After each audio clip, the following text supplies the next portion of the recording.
G'day, legends. Welcome to the Magpie Army Chronicles. Thanks for joining us. We are going to be previewing the massive clash tomorrow night between Collingwood and the Brisbane Lions. And I've got the Collingwood team up on the screen at the moment. Should be a good night tonight. I've got some Brisbane guys there waiting patiently backstage at the moment. I've got TJ and Patrick, and they're from the Brisbane Lions fan cast. They're going to join us. They're going to dissect the teams with us. But before we get them on, I'll just get. I've got Voidoid Generation with me on the panel. How are you, buddy? Good, mate. I just chucked in my predictions quickly. Yeah, I've seen it there, mate. Get your tips and predictions in, guys. Good day to Matt. Good day, Mello. Good day, Chrissy. All right. What's Voidoid gone with? Pies by 3. Hayes 4. I went Hayes with 3. I'll tell you what, I looked at our team and I'm thinking, who could possibly have a great game? And I just looked at Hayes and I go, man, I'd love to see him get really cement his place with a few goals in this game. All right, you reckon we're going to keep Morris to 2 goals? I'll tell you what, that'll be hard. Good day, Nate Talks Pies. How are you, pal? Stephanos, the usual suspects are coming in. We will ramble on, get some more people in. Come on, guys, what? Are you guys watching GWS versus St Kilda? Who the fuck cares about that game? Okay. Nate Talks Pies. I'm organising a 5 versus 5 of me and the boys versus Lions fans at Clifton Hill Backers car park tomorrow night. If you're going to the game, Nate, okay, you must. I want you to show your face outside Gate 4, mate. That's where I usually meet to smash a couple of darts at half time. And it's the place to be, Gate 4, mate. And yeah, anyone else that's going to the game, that's where we congregate. And yeah. Good day, Connie. How are you? Thanks for joining us. Ultimate Greatness is backstage, and I'll get him on right now. Good day, buddy. How are you? Hey, Mick. How's things going? Fantastic, buddy. Fantastic. All right. Ins and outs. As you can see, we've Q hasn't come up for this game. Got injured last week. It's a short term. He'll probably just miss the 1 week. And Noah Howe's very stiff to be dropped. But I'll tell you what, I reckon he earned himself a contract with the last 2 games. But someone had to make way for Howie. And mate, talk about fast healers. Fucking Jeremy Howe, broke his fucking arm and he's back again straight away. Jeez. How many weeks has it been? Do we know? I reckon it's only been 3 weeks, man. He surely it hasn't healed fully, man.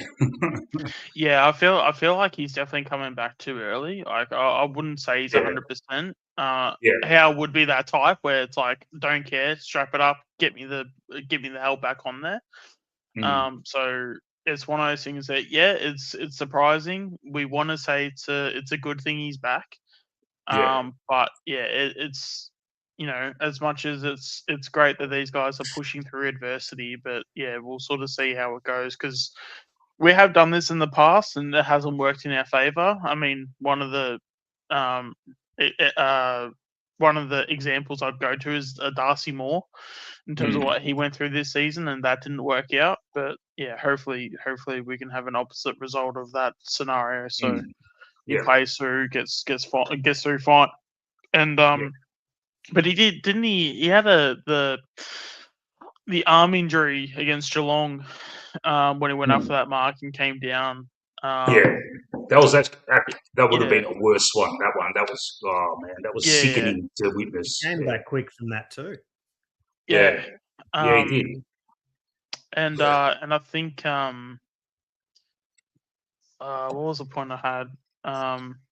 It's only, as you said, it's only 3 weeks or so. So if we can Yeah, if we can look after him, and if you can get his, like, I don't know, if you can get 15 disposals and get, a couple of marks and efficiencies up around 85, 90%, kind of similar to a Josh game. Josh had a similar game when people were saying he was under a bit of an injury cloud. And you could definitely tell he was like injured for sure. To what extent, I have no idea. But as long as you can get these guys coming in and they're playing a solid role and they don't screw up, you can at least make a case for them and be like, okay, they weren't. Josh Dacos wasn't Josh Dacos, but he wasn't like a guy where he was costing us goals. He wasn't. He didn't have any plays where he sort of costed us anything. So, yeah, as long as it's a net positive at the end of the day, and it's an extra week of him healing up, well, yeah, you kind of. It's one of it's always a weird one because it's always like a week to week proposition with that. But as long as it turns out as a net positive at the end of the day, that's all we can hope for, and hope we get that throughout the season. He might be like the T1000, Howie, from Terminator 2. Yeah, could be. Hopefully he's come from the future to alter took his damn time if it was. To alter what actually did happen, in the proper, Every time he gets hurt, he just spontaneously heals like on the spot. Yeah. All right. So, look, it looks like we're going into this game to give it a red hot crack, I reckon, against a serious contender. We thought we may have rested some players. We obviously haven't, but the jury's still out with that. You never know what can happen last minute. But they haven't rested anyone, and they have a lot to play for. If they drop this game, they can go as low as 7th. If they win, they can go as high as 3rd. So huge stakes for them. For us, it's pretty much a dead rubber. So for them, it's win, get a week off. That's the reward, yeah? Lose, and they could be fucking 7th and, playing the fucking wild card. So they're going to go in like it's a fucking red-hot game, yeah? Whereas there could be... Yeah, yeah. Because they want to... Like, what motivates a team even when they can't make it is if you can shape the finals for other teams. Yeah. That's what... Yeah. And looking at our team here, it's interesting. It'll be very interesting to see how Fly goes about negotiating these Lions small forwards without Bruzzy and IQ and Pezza. It seems like attack is going to be our best form of defence in this game. It's the only solution, really. So I reckon be prepared. We're going to cop a lot of goals, but hopefully we score more. Injuries to our defence have kind of like compelled us to keep the ball in our forward 50 as much as possible. Now, for us to have any chance of neutralising the likes of Lohman, Bailey, Cameron, Rayner, just saying those names brings fear into me. We're going to need a massive sustained pressure all over the ground, and especially in midfield. Now, you know how I am, guys. I always tip us. Pies by 17. I've gone Purple Haze to kick 3. All right. Mello, there is tips there. Mello's gone Pies by 6. Geordie with 30. Gus with 20 and a goal. There you go. And Harrison with 3. I was actually saying this week, I feel like De Goey's had a really a big drop in form. For how long has it been? About a month, maybe 6 weeks? Because he was having his best home and away season for the first half, for sure. Yeah. And I don't know what game it was, but there was a game where he dropped off and he hasn't regained the form since. Yeah. And a lot of I think he might have still some supporters that will still say he's had a great season, but I would like to look back over the last 6 weeks or so because I reckon he's actually I think he's had a massive drop off. hopefully that's for a reason, and hopefully his form gets better, and we get more of the first half of the season for Geordie. But yeah, I don't know. I just thought that was really interesting because I think he has had a bit of a drop off. I have to respectfully disagree with you there, Shawnee. When you said that he hasn't had a great season, he put in a good 11-week stretch there where he was absolutely. one of our best. Yes, I understand. Yeah, since then there has been a bit of a drop off. It's been about a fortnight, I'd say. 2 to 3 weeks. Yeah. Yeah. All right.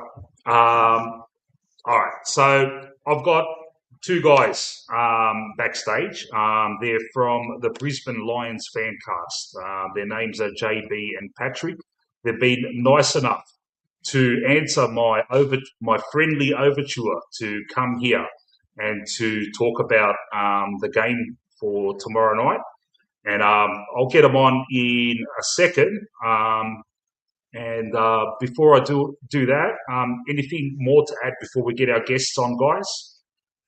I was just going to say, I think for us, it's a very important game, and like we played Adelaide 2 weeks before we met them in the final last year, and we didn't know we were going to meet them again 2 weeks later. But that little dry run we had against them where we lost by a goal, we took a lot out of that and then changed a few things up when we met them in the finals. And I think this game's definitely one we're going to try and win.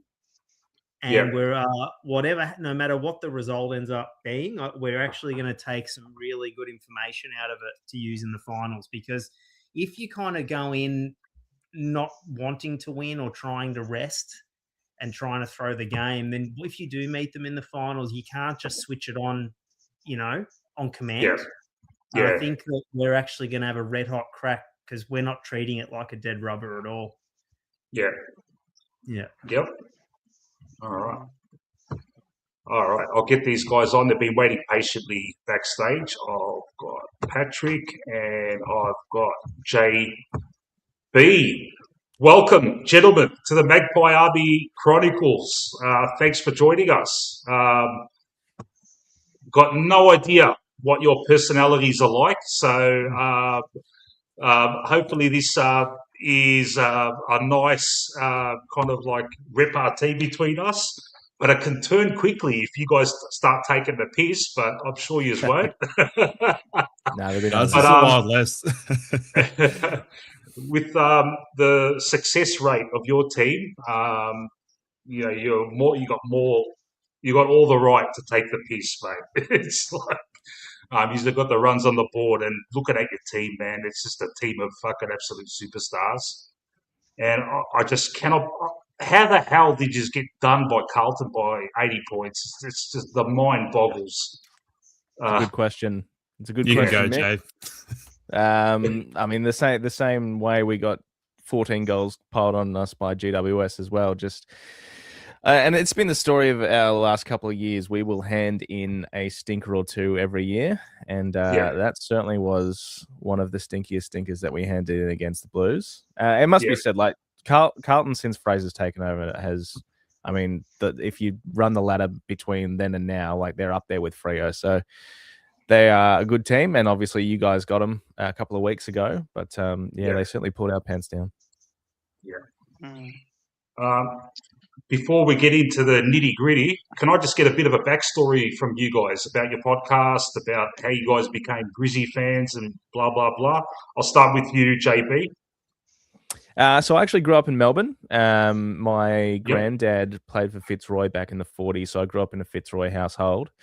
All right. Did he roar like 44? He was playing twos. So he played in the reserves premiership that year, but yes, he played in that era. Yeah. So I grew up in a Fitzroy household, and when I decided I needed to get out of Melbourne, I figured I'd move up to Brizzy and at least watch my team play. So I moved up to Brisbane in 2013. Yep. And pretty lean for a while. I think one of the first games I actually went to at the Gabba was the Miracle on Grass, so that was a nice little introduction. But some shit years there for a while, and obviously the last couple have been not too bad at all, as you would know. So Yeah, I think we started the pod in 2023, and then we all know how that year ended, and we don't need to talk about it. Oh, I'm sure it's going to get brought up a few times, mate. Hey, I did say off air, it's one of my favorite games I've ever been to in terms of quality. That grand final's untouchable. So it was funny on the review. I don't think you've watched it, but I watched it the day after so that I could review the game competently. So but yeah, I mean, from my end, I did the opposite. So I grew up in Brisbane. I used to go to Bears games in the early 90s, and then came down here. We overlapped in Brisbane a little bit, JB and I, and played a bit of footy together. And then he thought it would be a good idea to get me on. He's got a radio background. I don't. So I've got an opinions background. So and it's kind of worked, you know. It does. I mean, he gets the shits with me, and I annoy him, but you know, that's how it is. Cousin Theo, yes, I did say roar like 44. Fitzroy won the flag in 1944. You should know your history, mate. And that was the catchphrase for many years because I think that was their last one for a long time until they merged with Brisbane. They used to always say, let's roar like 44. So a lot of old school Fitzroy fans are very familiar with that catchphrase there. I was more acquainted with the Bad News Bears personally, but, you know, that's just me. Look, people in the chat, any questions for our guests, fire away. They know everything about the Brisbane team. Shoot them any questions. Be nice. Be nice until they start bagging us. If they start bagging us, then it's a free for all, mate. There's definitely one question I want to ask. So in terms of like just this season, like you're coming off like 2 flags. What's the expectations for you guys going into this final series? Are you sort of like so if everything crumbles at the end of the season, are you sort of like, well, we've won 2 flags, it's not that bad? Or are you guys really like, no, we have to win this, it's a 3-peat, it's, you know, where's the direction going with that? I don't know. Expectation is a hard one. I think, like, obviously the paradigm of success and like dynasty team and everything points to a 3-peat. Like if you get a 3-peat, you're sort of up there in the upper echelons of teams that will go down in history. So yeah, of course that would be nice.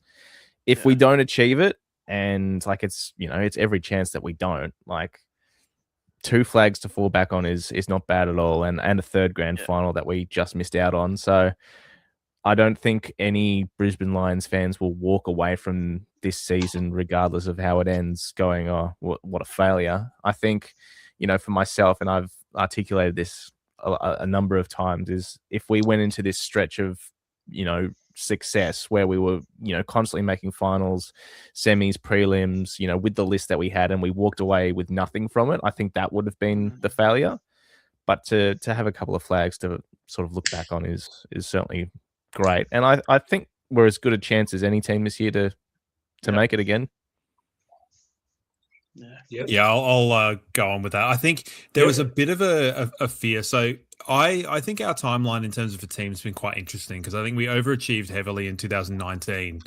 And then when COVID was in, like, you know how normally a team, particularly not a Melbourne-based one, because you guys all eat each other anyway, but like a team will do well and everyone will be like, oh, they're kind of cool. Like they'll get behind them as sort of almost like a second team.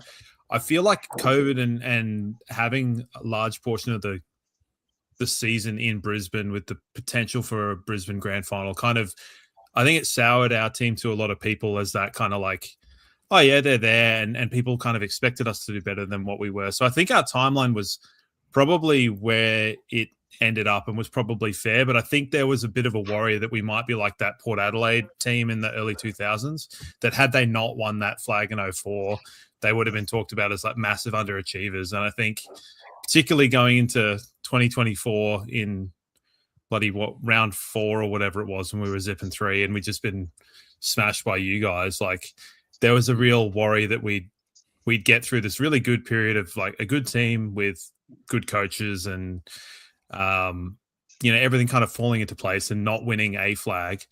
Me personally, I want to win this flag because I think there's a bit of a unique opportunity where you've got other teams around that are less experienced or have kind of, Freo, they've won one final in 3 years, and Hawks, I think, are a bit flaky, and there's a really good opportunity here, and particularly with what's going on with Sydney. Like you're saying in the preamble, Mick, like the finishing third is a fucking massive deal because you get Swans in Sydney. It's a red carpet to a home prelim, essentially. Yeah. So I don't know if that answers your question, Greatness, but I ramble. So that's all right. This is the place to be for rambling, mate. We go for ages, mate, on this show sometimes. So all good, mate. Absolutely. There's no time constraints here as to when you want to get your point across. If you want to go on a topic and just deep dive into it, go for it, mate. I was definitely about to say if I'm going to be crucifying someone for talking for too long, I'd be a massive hypocrite. So even Mick's smiling and laughing. But I think just even going back to Bears days, like the rivalry between Brisbane and Collingwood is, I think, a pretty healthy and a pretty good one. It's not particularly spiteful. There's been spicy moments for sure. But, to go back as far as like Bucks in the 90s and then the stuff over the 2000s and then I think one of the years you won the flag in maybe 2010 or 11 or whatever it was, I think we beat you that year and we finished way outside the 8. So, there's that kind of little point of bragging rights. And I think same went for you in 2024. So it's a rivalry where I think I don't get annoyed by Collingwood quite as much as probably most. There are other teams that irk me more, but that's just me, I guess. So I don't hate you. Didn't we send our captain to Brisbane's inaugural team in 1987? Was that when Mark Williams went there, or 88? I'm pretty sure. Yeah, Mark Williams. Yeah, Choco. He was. I'm pretty sure he was their first ever captain, the Brisbane Bears. Yeah, that's. That's a bit of maybe you're more the history buff than me, JB. So you can deny or confirm. That one's above me as well. Yeah, we won't talk about other captain trades that we've had, and they've been. I think they were bad for both parties. So just look, guys. You guys have had a lot of success in recent times. Be prepared for us to bring up Brisbane Bears highlights whenever you guys.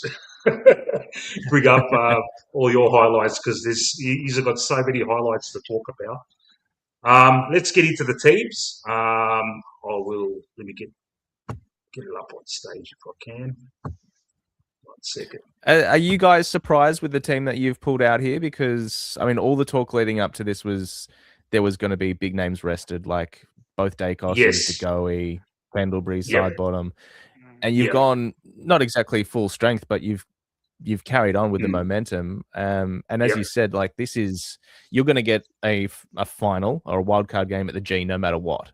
So are you expecting Fly to pull some late changes tomorrow? It's funny with Fly. We don't know what to expect with him sometimes. Yeah, I would have preferred to have, me personally, I would have preferred to have rested someone like Nick or our ruckman, Darcy Cameron, or even Billy Frampton, because they're so vital. Unfortunately for us, we're a team that relies on a small handful of players, and if any of them go down, it's just going to absolutely destroy us. So, well, that's it. If Nick gets a head knock or something, like I don't know, but this is me obviously just wanting you guys to rest as many as you can so we can get that red carpet to Sydney. So there's a little bit of it in it for me. Yeah. I did say kind of early on in the year, I said McRae's in a funny situation where he's trying to make the team work with about 4 10 out of 10s and then the rest of them being sort of 6 or 7 out of 10s, because there's a lot of blokes that you guys have that I'm not super aware of in like a granular sense that I probably would have been the previous couple of years, but go on. Yeah. Were you going to say something, Sean? I was, but I think I've forgotten it now. Sorry. Well, like, how do you feel about your lineup?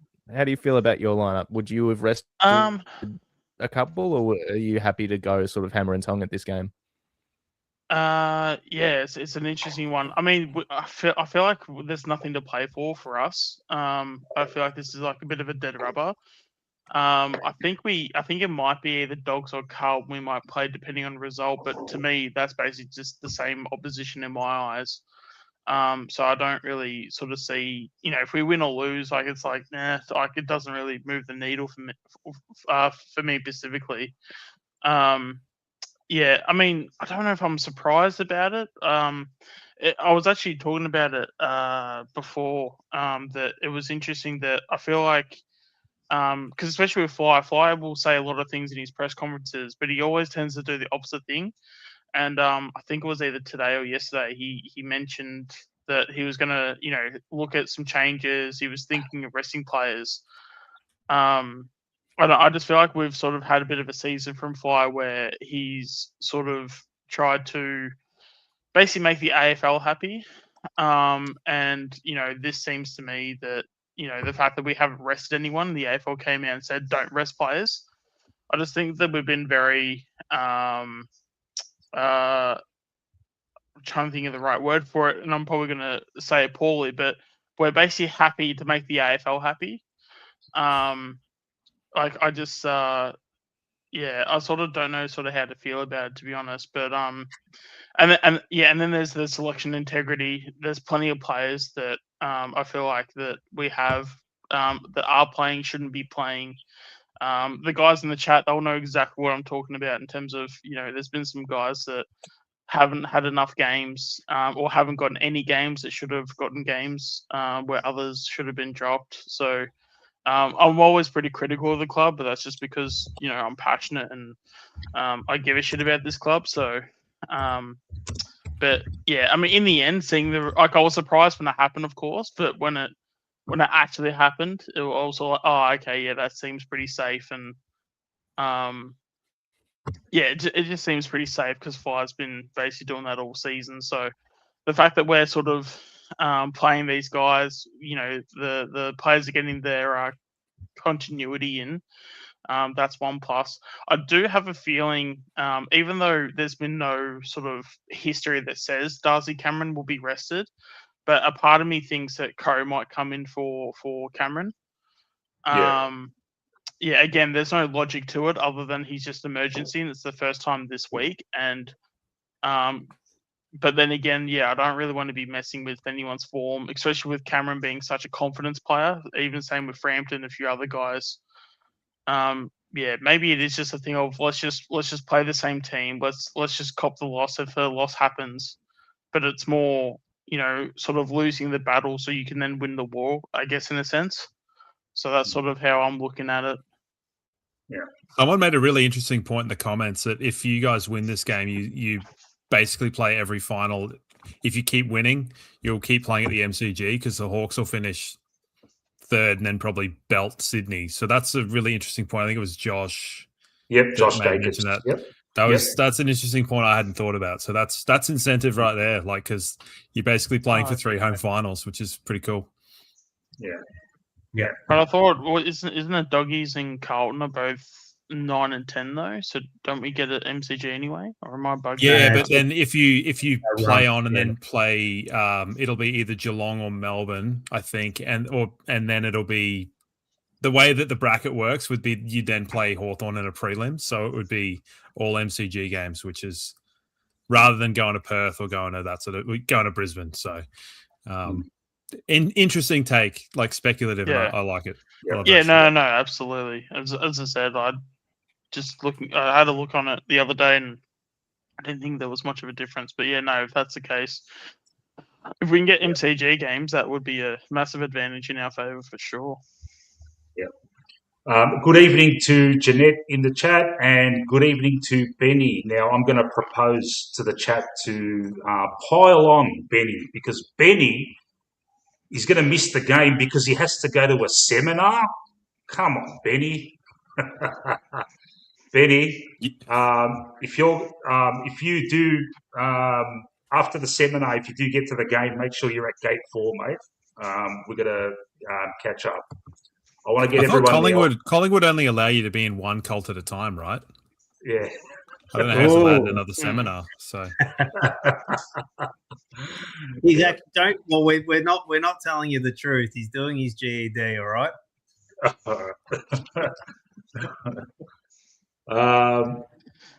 All right, guys. Look at this team, man. For fuck's sake, man. You got stars on every line. I'm just looking at this team, and I'm just it's putting a bit of dread in me. But I felt the same with the Hawthorn team last week, and we almost got them. But this is up on another level, man. A few people in the chat have put in questions to ask these guys. I will ask the Brisbane guys those questions when we get to the players that we're talking about. So, if any more questions you want to ask them, just chuck them on in the chat. But we're going to start, yeah? We're going to start with the rucks, yeah?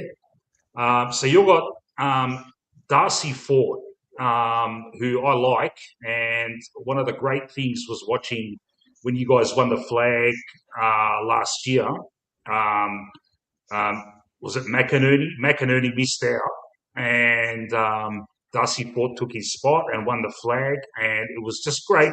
One of the great things to see was McInerney so happy for his team and for the player that replaced him because he was injured, and it was just great to see. He missed out on the flag, but he was that the year before or last year? I can't remember. That was 24. Yes, 2 years ago, yeah. Yeah. It was just great to see. And Darcy Fort, can I ask you guys? He's going to be going up against Darcy Cameron. How's Darcy Fort been going this year? And do you think he can beat Darcy Cameron in this ruck duel? Well, I think Draper will take first bounce. He's our first ruckman, and it's probably like a 60-40, maybe even 70-30 split. The last sort of 4 or 5 weeks, our ruck duo actually has been getting beaten pretty handily. Like Ned Moyle touched him up last week. Bailey Williams did an absolute number on them over in West Coast. I think Pitnet did a pretty good job on them as well. Reeves and Moyle sort of did pretty well against them. And now our midfield's actually, the numbers haven't been fantastic in terms of clearances and stoppages and things like that. Stoppages around the ground have been a little bit better. So Darcy Cameron is obviously, one of the better ruckmen in the comp. So I would say he's got the advantage. Yeah. I think he's got the advantage, yeah. I think that's what you said. Yeah. So Darcy Fort, he's more of a, he's not a jumper, yeah? So he's kind of like, does he get found out by he obviously gets found out by more accomplished ruckmen?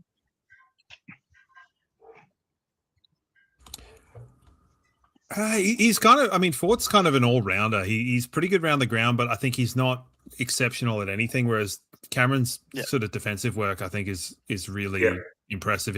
His almost like he took that Max Gawn prototype and the ability to slide back and take intercept marks and make himself like just a bit of a pest around the ground and help out your backline, particularly without Moore there as different Darcy. But whereas Draper's kind of more that impact as well. So it's the sort of thing where rucks are not our strong suit.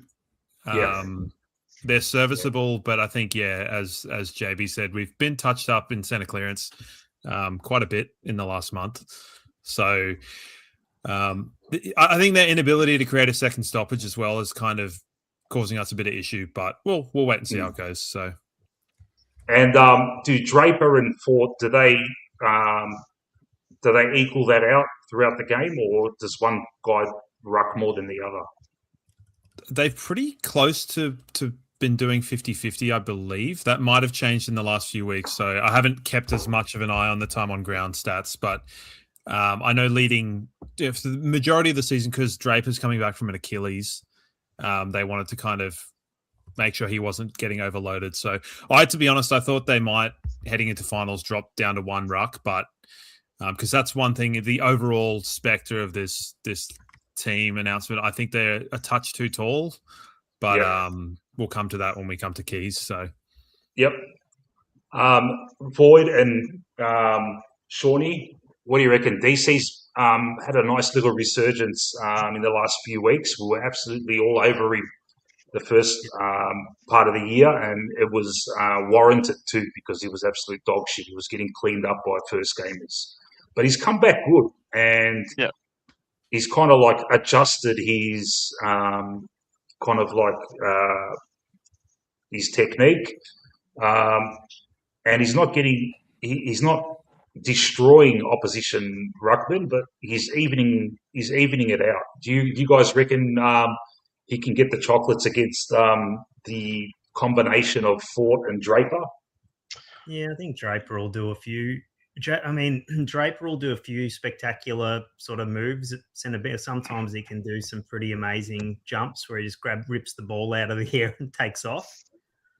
But Draper can be a little inconsistent because his X factor can sometimes be his undoing, because then he can screw up something really fundamental, but then do something exceptionally difficult. I think probably evens out. I don't think it'll be. I think it'll be 50-50 between the two, our guy and their two guys. I'm going Darcy. I trust him because he's had a bit of a resurgence this year. He's not going to dominate. He'll probably just pip it. But having said that, we're going to also take into account there's a lot of murmurings going around. Nathan Coe is listed as an emergency, and you never know. He could come in, and we might rest DC. And if Nathan Coe comes in, that just changes everything, mate. He's going to have his work cut out, mate, in his first game if he does come in. Who chops out for your ruck when Cameron's off the ground? Your old boy, McStay, who's had a sensational season, man. I only remember him rucking like one time ever, which was the elimination final against Richmond, 2022. 22. He did the whole final series. O got knocked the fuck out, and then he was there. So that's the only reference point. But we won that game, so that was good. Especially that 22 final series. I'd actually say he was probably. I mean, it'd be hard to say he was your best player that final series, but he was certainly your most important player, because I think, was it Hipwood that went down with an injury? No, so that was the final series that Hipwood came back. The year before when we played, let's not go into 2021. That was the concussion final series where we just had, he got concussed, then Jack Payne got concussed, and Jared Berry got concussed, and we went out in straight sets. But the one that you're thinking of was when Danaher had a kid, so he didn't make it to the. There was someone that either missed or they got injured in a game, or it was something to that. And then McStay had to step up as a backup ruck, and he basically went from being like a guy that was a bit of a. I mean, he was never a fringe player because he always got a game every week, but he was one of those guys that if he was to get dropped, I don't think the supporters would have complained too much. But he went into that final series and probably leaving that final series probably being one of your most important players, because the piece that he was, like, he filled like so many gaps, like being a forward, being a bit of a ruck. Might have even, I don't know, maybe I'm speaking. He played down back for us for quite a while. For a couple of years, he played down back early on in Fagan's kind of tenure. So, very versatile. We were kind of sad to see him go, particularly given the junk that we got from Hawthorn on the way back. So that was shit. So you liked McStay when he was with you, because we did. I like to think that we see things kind of more for what they are rather than what they could be. So he's not exactly like a sizzly fancy pants player, but he was good for the guys around him, because ostensibly like Hipwood and Danaher were pretty inconsistent and pretty, peaks and troughs, whereas he was always kind of there to chip away. And he was good for a goal or 2 goals a game, but just the ability to take contested marks up the line. And he has a sneaky good left foot too, but I don't, you've got him now, so don't worry about it. It took look in his last, just before he joined us, when he was still playing for Brisbane, all the talk was, he's coming to Collingwood, and we were thinking, I was watching the Brisbane games just to see him, and he never did anything. I'm thinking, what what's the deal with this guy? Then he finally joined, and he was inconsistent. He had a good premiership year. He did his knee. He did his knee, yeah. In the prelim, yeah. And just before this year, he was one of the biggest whipping boys at the club. Everyone was all over him. And he's just quietly... He was for us too. Yeah. We've all got egg on our face, except for Voidoid on the panel, who tipped him to kick... what was your tip, Voidoid? You said he was going to kick 50 goals, 40. did you say? 40. He's probably already got that, hasn't he? Yeah, he's gone past it. Yeah, there you go. I didn't see that coming. I didn't rate him, but I'm glad to be... because like he takes great fucking contested marks, and his kicking was very erratic, especially close to goal. But he seems to have worked that out. Like he'll take a mark 10 meters out, and he'll do the set shot snap, and he'd shank it. But I reckon someone's got in his ear and said, "Mate, that's ridiculous. You can't do that in front of 70,000 people, mate." And he doesn't. He was do fine. that. He was fine doing it in front of 20,000 people at the Gabba for a bunch of years. So. Yeah. 20,000 on a good day for most of his career. On a very good day. All right. Would you fellas concede that we will pip the ruck contest? Because from now on, you will be conceding a lot. So just give us that for now, man. I would say that Darcy Cameron will probably, like, he goes in with the other hand for sure. All right, beautiful. Yeah. All right, let's go onto your midfield then. Fuck, where do you start, man? Jeez. Ashcroft brothers, Dunkley, future Nick Dacos sidekick, Lockie Neal. Fucking hell.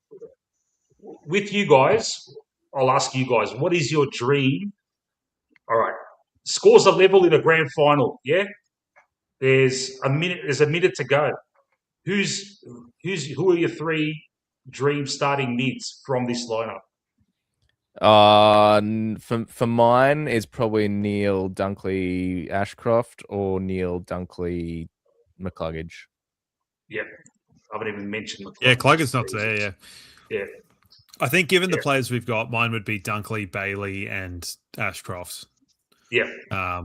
Neil's half gone, so he goes down. But also, when you have two of those players and then Jared Lyons being in that exact situation in 2023 and getting torched, someone's got to, someone's got to take the heat. So, I go for a little bit more speed, particularly when you've got Nick going through there. So, yeah. Now you guys are just too good to put someone to just mind Nick. Like you don't have to. Yeah, you've got so many classy guys in the midfield there. Can I ask you a question? Let's ask these guys some Lockie deal. Yeah, it looks like it's a done deal. He's toured the facilities. He's coming to Collingwood, and a lot of us are happy about it. I'm happy about it because Nick needs a hand. It's fucking ridiculous. He needs a classy midfielder next to him. Lockie Neal, this season, I haven't been watching your games, but from all I hear, he's having a fantastic season. Do you guys concur with that? Yeah, absolutely. Yeah, he's been... he's probably not leading our BNF now, but I reckon for the first half of the year, he was tearing away leading it. It's probably... The gap's probably closed a little bit now. But yeah, I think most Brisbane fans are in the same camp of like, we'll be sort of not happy to see him gone, but like it's just getting a little bit messy now, and there seems to be a little bit of extra baggage, and it's just turning into a bit of a sideshow that we don't really need. So you guys can have him, and it makes sense career wise, not necessarily family or personal wise, but I mean, I guess no one really knows exactly what's going on there, but it makes sense that he would want to go to Collingwood at this stage of his career for sure. Yeah. I got a question from the chat earlier on from my cousin Theo, who asked if you guys had a choice, Dacos brothers or Ashcroft brothers, who would you prefer? Depends on who I support. I think you guys are going to say Dacos. We're going to say Ashcroft. I think it's the sort of question that no one's actually going to be able to answer until both the careers are done, because Like, but body of work so far, you have to take the Dacos boys. Like Josh is how many years? What 8, 9 years in the system now? He's won a BNF in a premiership year. Nick is a freak. Yeah, Nick is a freak. I said on our podcast the other day, like I was pretty confident I would never see a footballer as good as Gary Ablett Jr. in my lifetime, but Nick is certainly the closest. Obviously, Will is putting together an amazing CV so far, and he's putting his hand up for All Australian this year. Whether he's left, he's run a little bit late, but I think at the end of there's a few extra careers, spots for midfield spots now. Yeah, there is now actually. Yeah, I think it's the sort of question we like. I'm just glad we can sit back and enjoy watching both their careers, like all of their careers unfold. And I think there's going to be some epic battles over the next 10 years between the two. But I'm pretty happy with the blonde boys we've got for sure. Yeah, I think for me, there's a big difference. So like, I don't think that either of the Ashcroft boys have demanded a team play through them the way that the Dacoses do. So obviously, you know, and you need to be a high quality player to have that, you know, have a team be built around you. Levi's basically just been a role player since he's come in for 2 years. He's playing his 50th game tomorrow. So he's not, you know, people haven't seen what Levi could do because he's been chucked out on a wing doing like heavy defensive running and stuff. And I think Ashcroft Will is getting more where he's demanding the kind of game run through him now. But that's still, you know, in the back, his most recent, 10, 15 games. So I think on pure, like where they are, the Dacos brothers definitely ahead of the Ashcrofts, but I like the ones we've got because I think that they'll develop and they'll be, they kind of model after both teams, you know. I think they represent really well. I give Nick a fair bit of stick because I think I speak for everybody that they're just a bit sick of hearing from him, of hearing about him all the time from everybody, which is not his fault. It's our fault. It's just a bit like we haven't given him help, so it looks like he's got to do everything, and he does everything. And you know, it's just the way it is, mate. It's just if you had another classy midfielder next to him, we wouldn't be talking about him so much. But we rely on him so much; it's starting to get frustrating. But yeah, how come you don't have Josh go into the midfield rotation as much as like I know that's been a bit of a, you know, in case of emergency ripcord, but well, how come? We've in this space here, mate, we've been shouting it from the rooftops, and for some reason, Fly likes him coming out of defence. But every time he pinch hits in midfield, he works so well with Nick. They find each other. They work well together. He should be in there. Hopefully, it's like an ace up our sleeve come the finals. But really, he should be playing either on a wing or in the guts on a regular basis next to his brother. It's just we don't know what like. Look, right now we don't have them, but we had a plethora of small defenders. Yeah, we didn't need Josh there as well. Yeah, because you had Quain or Houston, and you had the blonde fella, Noble and Perryman for years. Whereas I think with Quain or not playing, you probably have to put Josh at halfback and keep him there for the vast majority of the game. But So who else have you got in your midfield? Sorry, what other time? Who else? Our midfield. Okay. Look, before we'll talk about our midfield in a second. What were you going to say, Shawnee? I was just about to say, it's been a massive frustration because we've basically got an all-Australian winger on the half back line, and I would even argue the wing spot. Like I wouldn't even be surprised if we attack that heavily in the off season. Whether that's through draft, trade, or whatever, I can see us going after a winger. So it's just frustrating because we've got an all-Australian winger at on the half-back flank. You know, it's kind of like having like a generational centre-half forward playing full-back, not being Frampton, but in Darcy Moore. The amount of times I've mentioned that seems to get people rolled up. But he's always been a forward. Yes, he's played some good games in defence, but he's always been a generational centre-half forward. So or even full forward. Anyway, he's a key forward, but we don't play him there. So because we had to move him greatness because his body couldn't hold up in the forward line. Yeah, but then but once we threw him in defence, that's actually when he had the body, and we haven't moved him back since. No, because he can't lead at the ball because then that's where you're more injury prone in the forward line. Yeah. Fucking hell, milkshakes, mate. When I say to you guys, give us your tips and predictions, mate. Look at this bloke, mate. I got to write all this shit down. Fuck me, man. That is extensive. You've got to predict the whole team. Love your milkshakes, man. I love you, man. I thought I was too much doing 1 week where I had only like 3 players. All right, guys. You asked the question. Tell us about your midfield. Okay, we've got Nick Daicos, obviously, best player in the league. Blah blah blah. Now get ready for this, guys. How are you going to stop this, mate? All right. Geordie De Goey, Ed Allen, Ned Long, Pendlebury, just to name 3, yeah? Chris, he might spend some time up there. But I say that jokingly because I know our midfield will not beat your midfield. But you never know. If we have the game plan where we just focus on pressure, and that's the only way we're going to beat you, mate. Constant pressure, attack, the best form of defence. It's the only way we're going to beat you. If we sit back and let you fucking dictate play, we're gone. We're finished, mate. Nick Daicos will be the main guy. Ed Allen. Now, Ed Allen, that's Voidoid's favourite. I'm saying Ed Allen on Dunkley. What do you reckon, Voidoid? Oh, I think it'll be Ed on Will Ashcroft. Okay. Yeah. Because Dunkley's kind of a tagger. So yeah. Dunkley will probably whenever Brisbane play Collingwood, if Nick plays, it's either Dunkley or Berry that normally lines up on them. Yeah.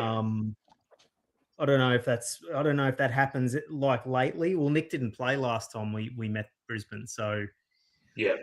I think probably Will. I mean, I can't see them putting Ed on Lockie Neal. I feel like that's more of a Ned Long matchup. Yeah. But who knows, really? I've been wrong a lot when I predict who Ed's going to play on. Yeah.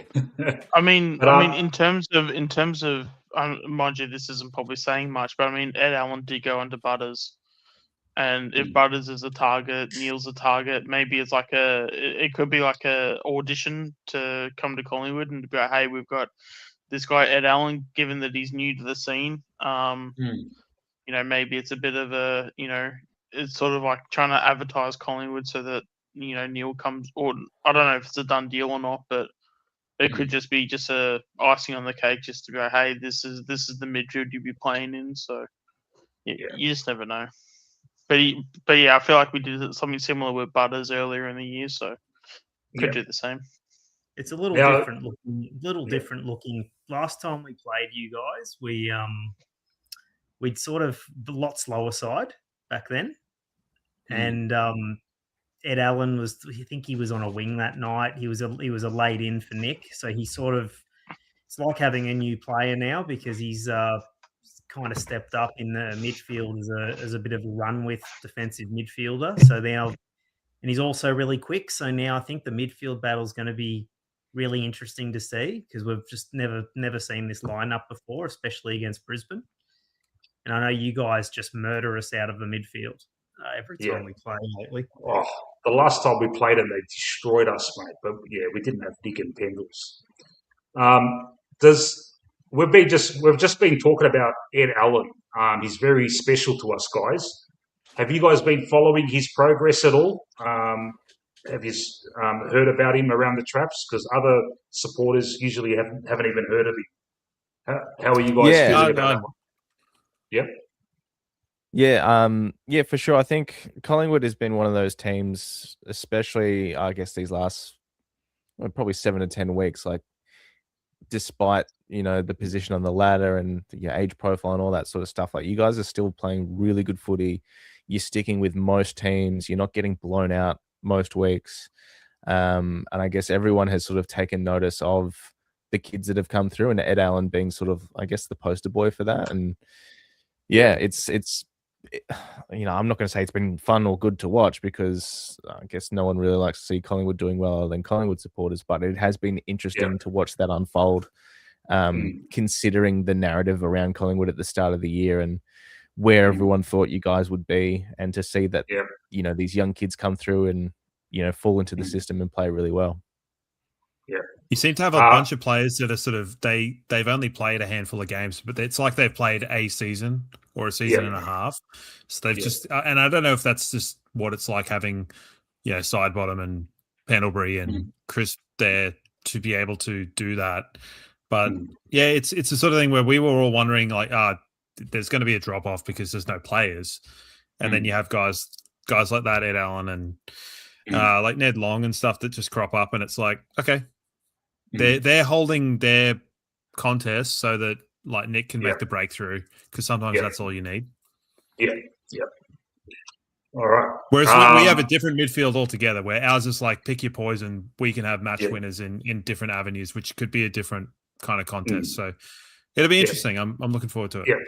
Do you guys ever use anyone in a negating role on an opposition midfielder? Dunkley. Yeah. Okay. Yeah, Dunkley will stick with him in stoppage. Yeah. Very rarely does he go the whole game going with, like, he's done it to Cripps recently. Occasionally Jared Berry will do that, but probably not in the last year. I think he went with Nazai Wanganeen-Miller in round 3. Yeah. And that was okay. But he's not really. Just Dunkley at stoppage. I noticed Ainsworth did a role. He played on Watson a couple of weeks ago. Yeah, from memory, and he kept so he's our lockdown small defender. So he will probably go to a McCreary shooter if he's playing up forward. Yeah, or shooter, depending who's getting a hold. Yeah. All right. Gentlemen, backstage, I've got a regular panelist. I'm going to get him on. Adrian, he's the man I usually catch up with to smash a dart outside Gate 4. Now, look, anyone in the chat, you're going to the game tomorrow night, half-time, mate, Gate 4 is the place to be. Darts will be smashed. Coffees will be sipped. First halves will be dissected, and second halves will be predicted. So be there, Gate 4. And I'll get Adrian on. There he is. How are you, Age? Hey, good evening, Mick. Good evening, panel. How are we? Fantastic, buddy. That's the way. Yeah. Yes, Mick, I'll be there. I'll smash a dart with you, mate. Sounds good. Yeah. Good, mate. Adrian, have you been listening to the show? We've just I've got the guests on from the Brisbane Lions fancast, and we've started dissecting the teams. They've conceded. They've been nice enough to concede the ruck to us, but the midfield forget about these blokes. What's wrong with these blokes, mate? They're going to smash us everywhere. What are you talking about, boys? We want you to be honest here, all right? They're being nice for now, but look, mate, the rest of this lineup, it's nothing we can hang our hat on, mate. Yeah. So, yeah. All right. The midfield, they've won it, yeah? Are we conceding, guys? Obviously we are. I am. Do you guys want to add anything on that? It's just more, the fact of, even just, Allen's been a huge improvement. But no, I don't really see us winning the midfield battle. I feel like that's one of Brisbane's biggest strengths. Probably a bit of a honourable mention to Swaddling. Hopefully he can get in there sometime soon.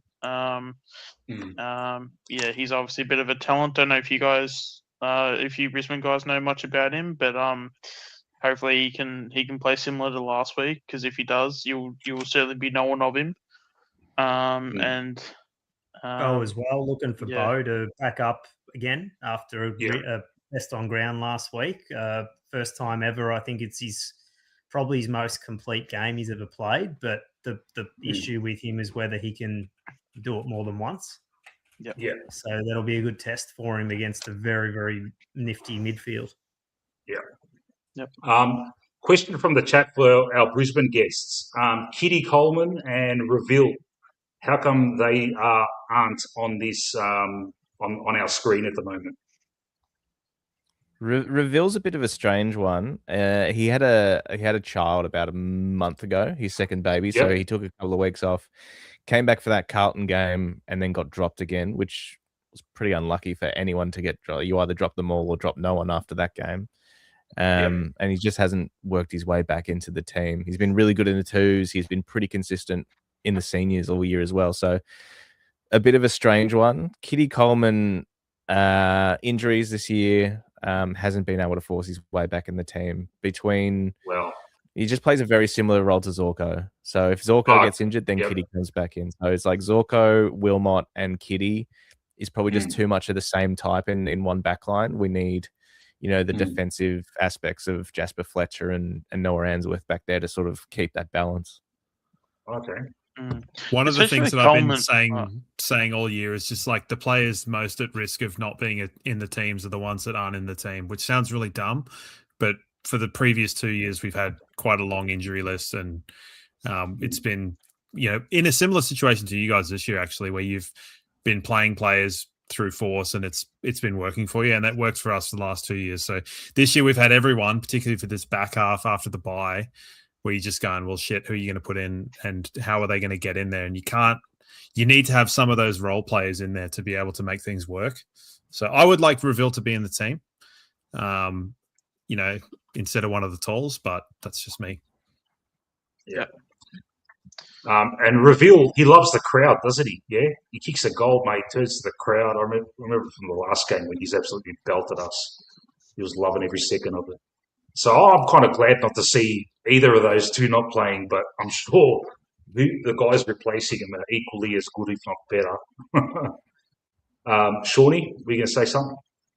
Yeah, I was just going to say with Coleman, obviously as Collingwood fans, we know him from the 23 grand final, and you can make a very strong case he was Brisbane's best player. It's kind of a bit surprising to see that he's sort of, because you would think that he'd be pushing Zorko out of the side. I know Zorko just seems to just be getting better and better, because he seems to be like the Benjamin Button of the players in the AFL.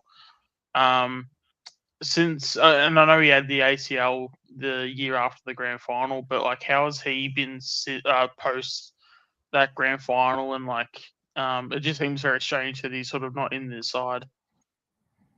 Well, he missed 2 years after that granny, so he did his ACL in the opening round after it, and then didn't play at all that year, and just he kept getting re-injured in the knee, and then his quad would play up, and then it would move back to his knee to have another clean out of it, and he just couldn't get any continuity. And this is the first year where he's sort of been available, and he's had a couple of soft tissues, but he just can't kick Zorko out, because I think our record with Zorko is stupid. It's like 10-2, and then without him it's 5-5. And the fact that he's 37 and still like instrumental to our ball movement is like Zorko's such a funny tale, because he wasn't playing at halfback until Coleman did his knee. So like there's a parallel universe where Coleman doesn't do his knee and Zorko probably retires and probably isn't in the team.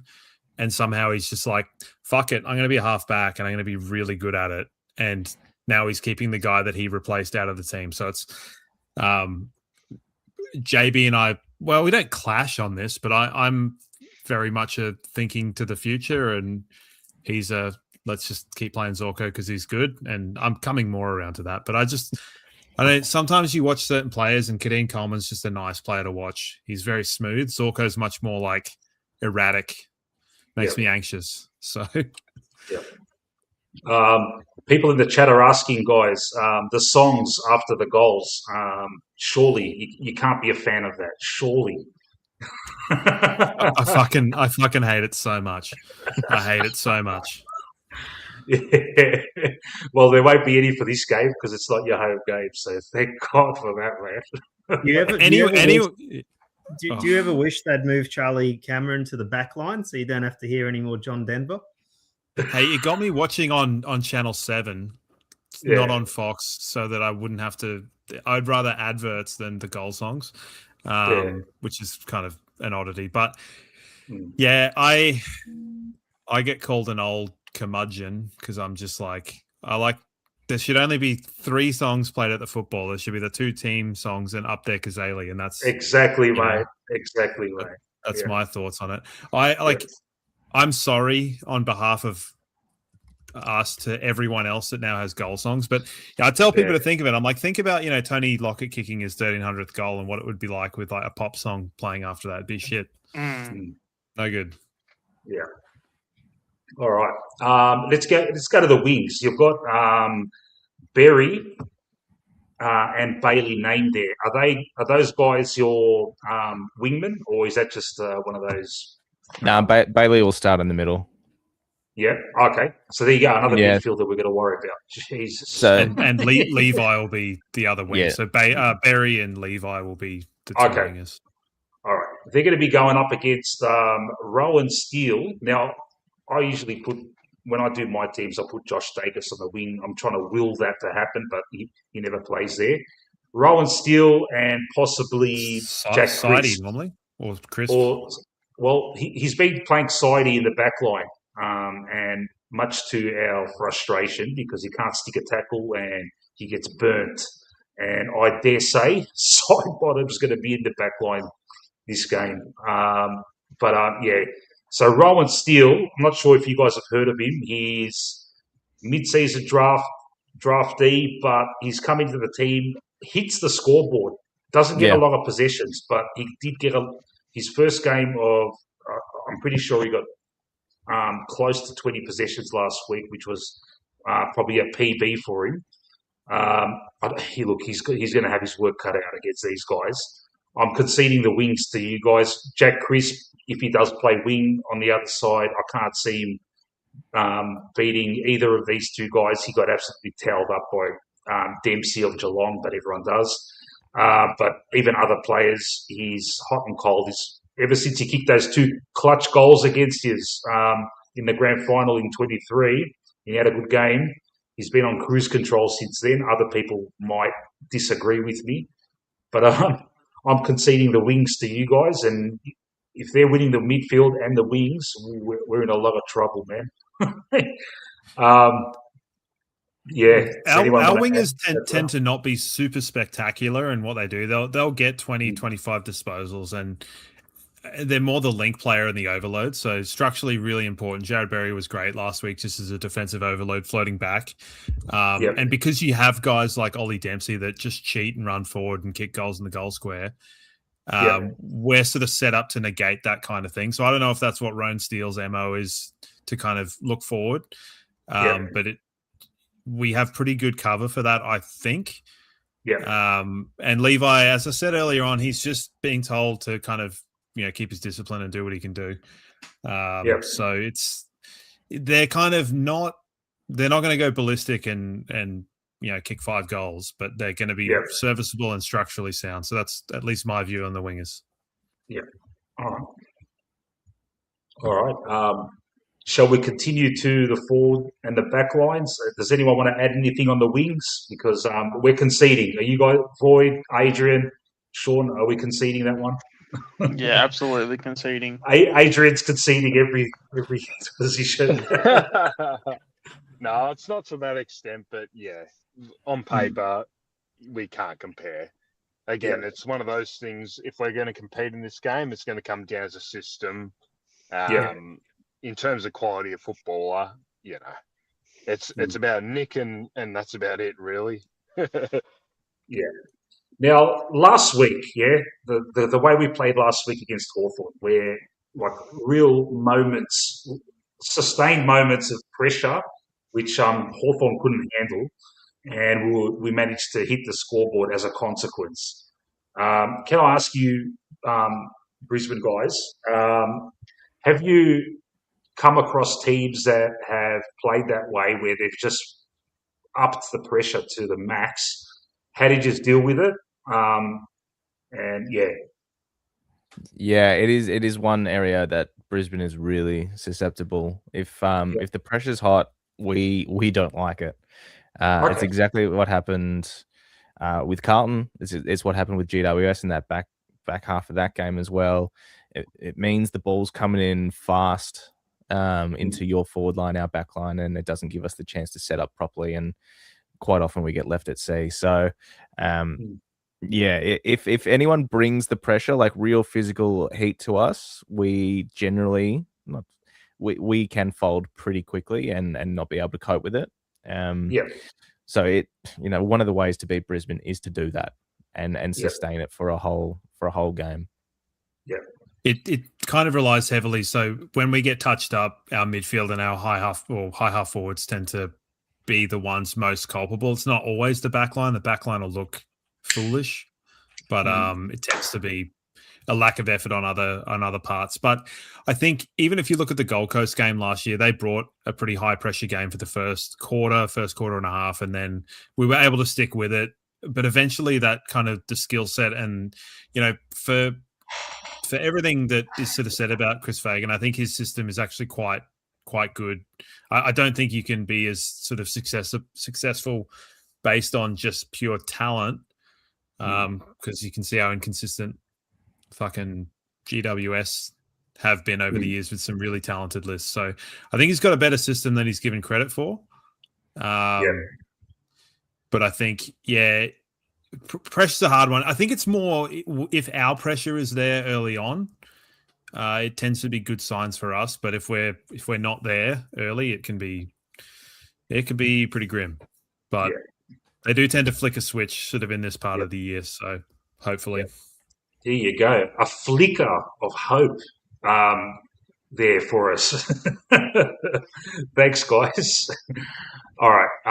We'll go to our forward line up against your back line. All right. Our most prominent forward this year has been Dan McStay. I'm assuming Harris Andrews gets him. Probably not. No.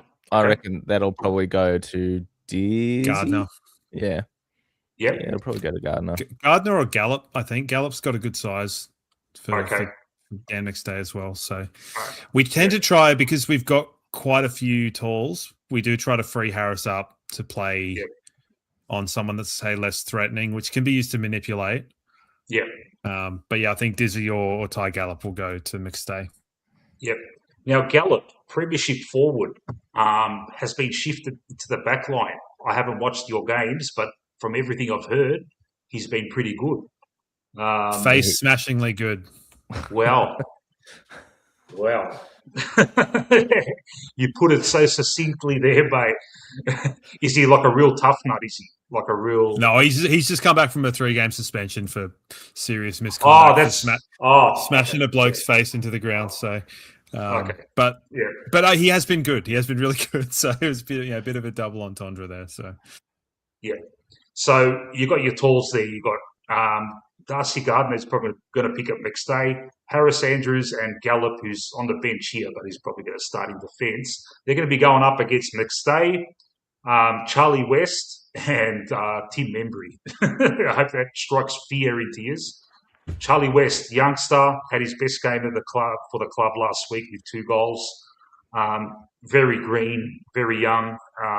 We just want to see him get games into him and just hope he prospers in the future. He's our second tallest up there in the forward line.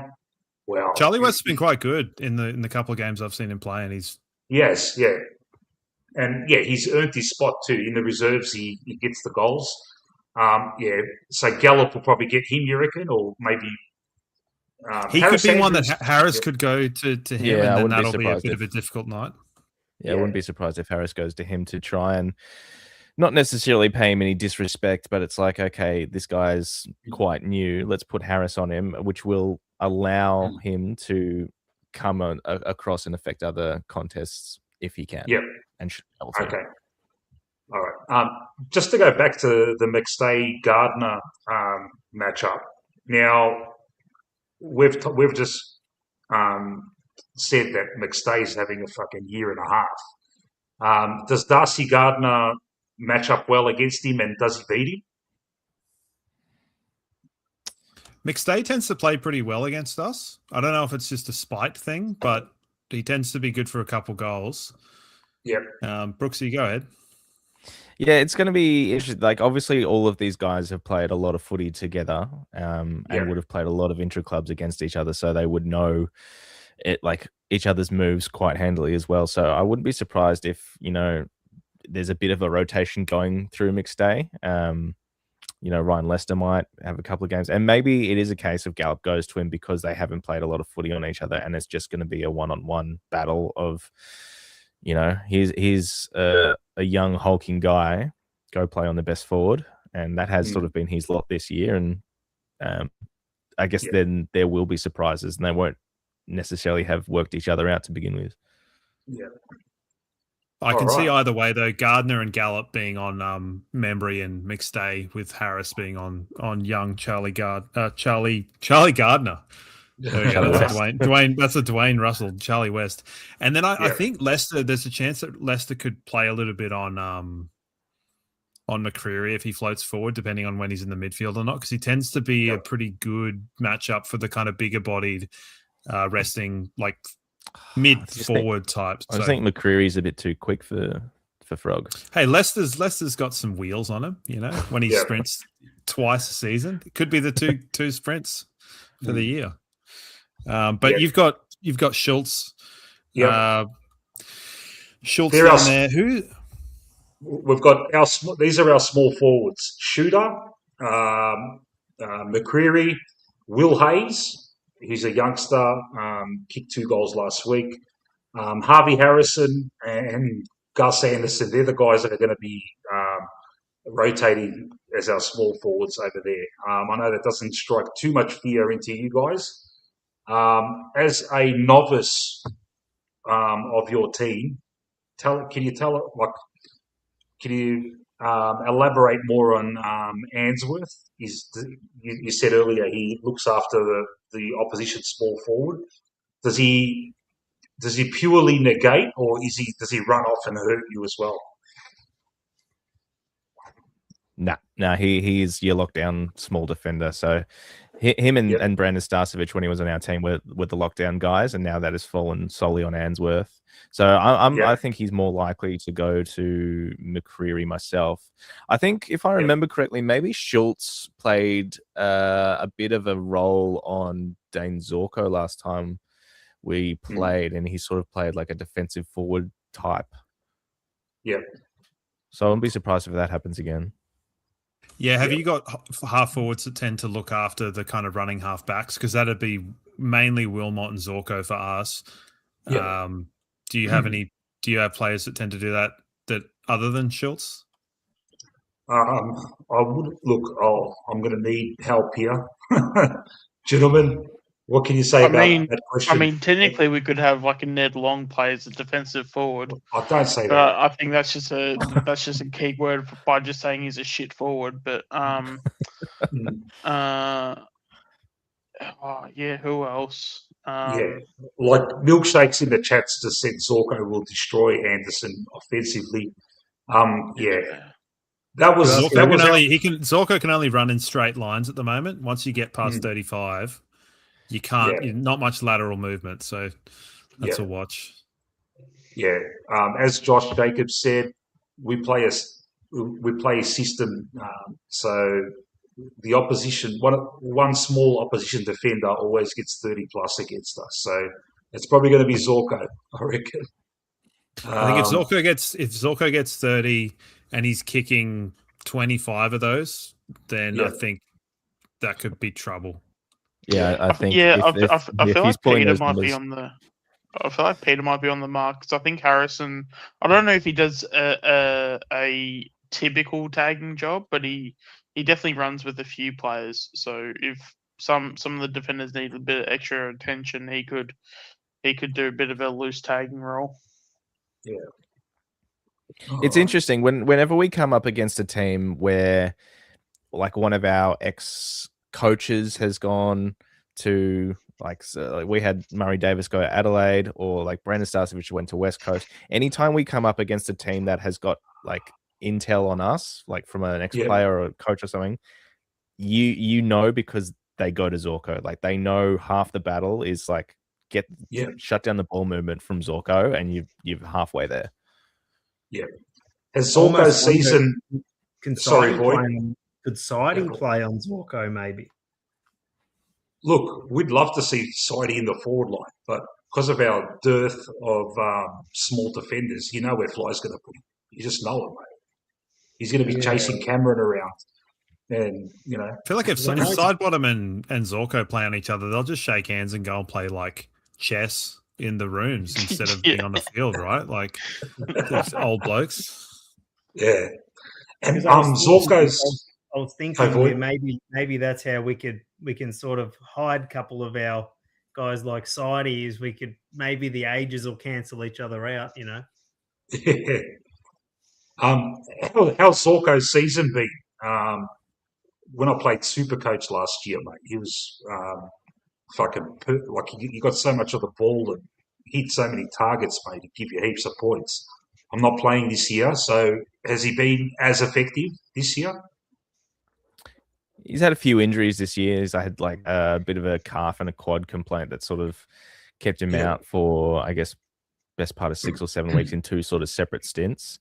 He's had a bit of a weird hamstring as well the last month, like a lot of like serious cramping that sort of stifled his movement a bit. But like it's just the kicks that he takes, like the kicks that he bites off, will tear teams apart. He's good for giving away like 2 goals a game as well, maybe 2 or 3. But you've got to accept that. So whoever is on Zorko is probably gonna kick a couple. But he's also good for creating 5 or 6 goals as well. So it's pros and cons. Yeah.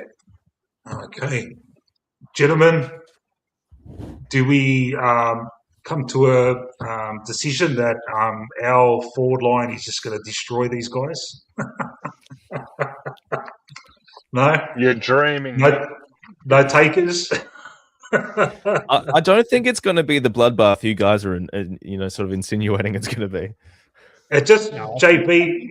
You probably can't look the way we play. It's probably difficult to do it as like individual matchups because we definitely play strong system. Yeah. So I think that the system is what will get us over the line if we get over the line in that department. But on talent, definitely not. Yeah. All right. Let's go to this forward line. Okay. Fuck me. All right. Start with the main man, Logan Morris. Now, Logan Morris, we think about Logan Morris a lot, yeah? You probably know Harry DiMattia is awesome. Yeah, I'll tell you what. In a sliding doors moment, okay, let's say we picked up Logan Morris, he'd probably be languishing in our reserves, and Harry DiMattia would be playing at Brisbane and thriving in your star-studded midfield. If that's the way things go with Collingwood, but Logan Morris, you just got to. We love him. He's an absolute gun, man. And he's not overly tall as well. He's just 192 or something like that. That's a problem for us. Frampton or Jezza Howe, fellas? Collingwood panelists? Yeah. Crickets. No, because you said Jezza Cameron. I was trying to figure out what you were talking about. I don't think Frampton will play on Morris. Yeah. I think Frampton will play on one of their taller forwards, like maybe a Oscar Allen or a Hipwood. Yeah. No, I reckon Howie always destroys Hipwood. Yeah, always fucking kills him. I could, am I wrong there? How can you guys? Sorry, man. How can you like Hipwood?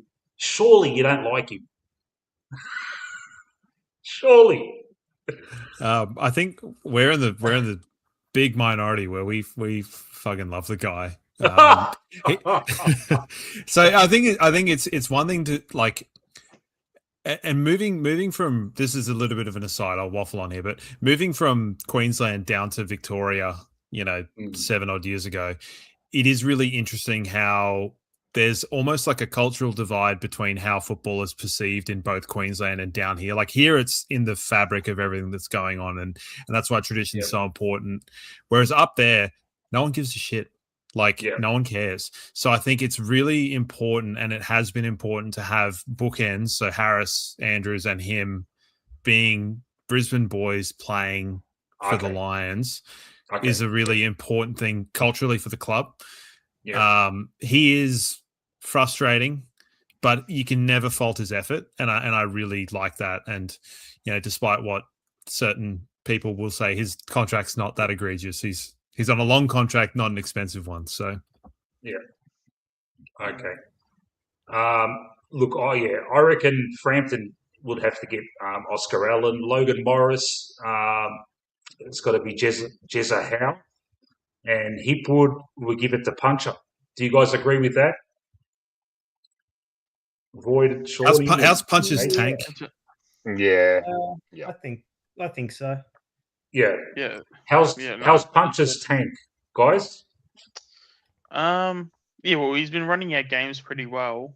And again, like in terms of his efforts to get to each contest, has been pretty good. So I would rate it for sure. He's always like diving to punch the ball like Nick Maxwell and all that. So I'd say he's got a good one. He'll get found out if there's a leg race. They'll probably run off him a little bit. I noticed he trails a bit if he lets his opponent kind of get away. He doesn't really catch them that easily. But if he plays close checking, then he's really good. Because JB can probably elaborate on this a little bit, but like we've been having Oscar Allen be quite close to goal, and Hip would be leading quite far up onto the wings and through the center, with Morris kind of being somewhere in the middle. So we've almost had that 3-tiered system. But is that what you've observed, JV? Yeah, for sure. I think you've nailed it. Like Eric Hipwood will quite often get balls sort of 80 meters out from goal, up on the wing, and then Logan Morris will sort of lead the angles out, whereas Oscar Allen will probably stay as close as possible, maybe in the 10-15 meters from goal, and try and create a contest there, and then let the smalls go to work if Logan Morris isn't an option. But as you said, Logan Morris, he's not big, but he has got a footy brain and will find space where seemingly there is none, and he'll sneak 5 goals on you real quick. Yeah. Also, for TVOG, we do care that we have Logan Morris. We like Logan Morris a lot. All right. Now, what was I going to say? I forgot now. I forgot. Sorry. All right. Hipwood, Allen, Morris up against Frampton, Jeremy Howe, and Puncher. Then you got the smalls. Now these, fuck me, man. Loman, Rayner, and Charlie Cameron. Fuck it, hell, mate. And Connor McKenna as well. So I think if Quaynor had played, McKenna would have gone straight to Quaynor, but I think he'll either go to Josh Dacos or Houston. So he's our negating forward. Oh, okay. All right. Okay.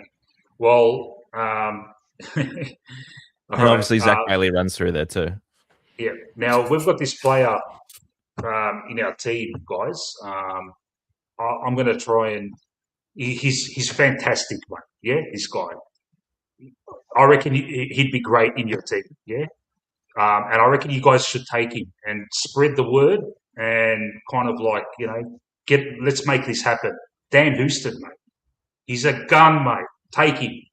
I'm telling you, mate. Yeah, we're paying him too much. We can't afford him. He's an absolute superstar. I reckon you guys should try and get him, mate. Yeah, we'll pay his salary as well, mate. He is worth every penny. So much so that we'll even be happy to pay for some of those pennies. Houston Boy. for Coleman, straight swap. Hey, Coleman's just a VFL player, mate. Now he is, at least. No, I'm good, thanks. Well, that's who we got to offer to kind of. He's going to be the guy that distributes out of there with Josh Dacos. We don't have Quaynor, we don't have Maynard. Collingwood panelists. Who's going to get Lohman, Charlie Cameron, and fucking Rayner? And, who's going to stop them, mate? Well, I think you just light a candle on that one Yeah. and just say a little prayer, Yeah. Please just don't mention just it hope again, for the Nick. best. Yeah. Don't talk about it, mate. Yeah. I said it in my at the start of the show. The only way we're going to win this game is we play similar to what we did against Hawthorn. Full fucking pressure. It's for long periods of time. Can we do it? I don't think we can. But that's the only way. Attack the best form of defence, cop goals, but score more. Keep it in the forward 50 with constant pressure. It's the only way, man. I can't see. We stand back and go Presti mode. They will just tear us apart the way they did the last time. That's the only way, man. What I will Pressure say game. is in terms of and JB will love this one, but Collingwood ranks second in the competition for tackles. Do you want to have a guess where the Lions sit on that ladder for tackles total? Are you one of the lowest? 18th. Well, Clear daylight between us and Richmond. So we don't tackle much. Yeah. It's a unless good it's kind of- finals and then we decide to tackle. But Is that it's because you it's have an interesting. all the time? I think so. I think Yeah. that is the case, which is I advocated quite heavily for that. But Yeah. that is somewhere where I think I think Collingwood and the Lions is a bit like a derby in soccer, where like form goes out the window, and Yeah. it sort of doesn't really matter. Like we have a tendency to if we're playing, and quite often we are, which is just the reality. If we're playing a team that are less skilled than us, we do tend to drop to the level sometimes. And I think you get your buffs from your system. So it's the sort of thing where if you can drag us down and then lift from there, that could be something that could be good in your stead. But I mean, it's a hard one to call because I think Yeah. it's equally as likely that we last year by 8 goals or we don't, and it's close, and I'll have an anxiety attack. So, Paul Sheehan, Hawthorn supporter. He joined us last week. Come on, Pies, do us a favour and send us to Sydney so we can. All right, no, I won't say that. Don't want to go there, mate. Don't want to go there, mate. Gentlemen, all right. What are you? So we've come to the conclusion. You guys will most likely win this game, unless something fucking funny, something strange happens tomorrow night. I will ask you to give us a tip and a prediction for tomorrow. Give us a tip on what you think, and then just give us a prediction. Don't go nuts with a million of them like milkshakes. Just give me a couple of things that you think is going to happen tomorrow, whether a player's going to shine or someone's going to kick a few goals or whatever. I'll start with you, JB. It's tough because I think you guys don't get blown out often. I think it's like we blew you out early in the season, and I think the Cats maybe did a bit of a number on you, but I don't think it's going to be the case again. So I think we will win, but maybe 3 or 4 goals. Having said that, I think the team knows what's at stake in terms of a qualifying final, finishing third, maybe coming up against Sydney. So they're going to want to, pull out all the stops here and give it all before a week off before a qualifying final. So hopefully there's a bit more to it than that. And a bloke that has been on fire this last 10 weeks, although had a really poor game last week, I think Kai Lohman's probably going to kick 4. Okay. Lohman, in that last game we played this year, right at the start, from the first second, he's kicking goals from the boundary line. And, Doing push-ups in front of your cheer squad. Love to that. Yeah. He's one of those players, I hate him, but I wouldn't mind having him. Yeah, we got a few of those. So you're saying Loman for 4. Okay. All right. No worries. And Patrick? I famously hate doing predictions, but I think the Lions will win reasonably. Yeah. Sort of 35 points. I'm gonna not spitefully, but I'm gonna back Hipwood for 4 goals. There you go. Yeah. I got his good field kicking, and he's been good for a goal a game. Let's just spike that a little bit. So yeah. But I can also see some of your smalls kicking like 5 goals between them. Sneaky. Yeah. We'll see. Anyway. And Nick Dacos and Will Ashcroft to have 65 plus. All right. Oh, come on, man. That's an easy one. And Nick Dacos to get about 45 of them. Yeah, Nick will have 40 and Ashcroft will have 25. Nah, he needs to keep that 30 plus streak going. Yeah. All right. Gentlemen, it's been an absolute pleasure having you on. Thank you so much for coming on. It's been wonderful. Feel free, if you guys want to stick around for as long as you like. We're just going to ramble on now for another hour or so. Thanks so much. I'll ask you, guys, is there one memorable game between our teams in the past that resonates with you, or a moment or anything in the past? There'd be so many, but is there anything that just kind of stands out? I think Pat and I have got the same game in mind, surely. Yeah. Yeah, I mean, I've got 3, but 2 of them are, funnily enough, losses, which is an interesting you got one. 3 of them. There you go. So the 2002 Grand Final is my favorite AFL game ever. I think it's in terms of quality, and Collingwood was so good that day in the contest, and that's a game I go back to and watch quite a lot. But funnily enough, we got beaten by you guys at the Gabba in 2018 when Jaden Stevenson kicked a late goal to seal it, and I think that was kind of one of the first times I thought we were on the right track as a football club. And JB, we went to that game, and I think it was one of the first games we went to together, I think. Yeah. And then obviously the 23 grand final is a I hadn't been to a grand final in 19 years, and it was pretty special, even though the result wasn't forthcoming. So, one win and 2 losses. How about that? It was a really good grand final. So, I promise I didn't Google this, but I swear that game you just referenced with Jaden Stevenson, I swear I remember that it was 121 to 114. Is that the score? Yep.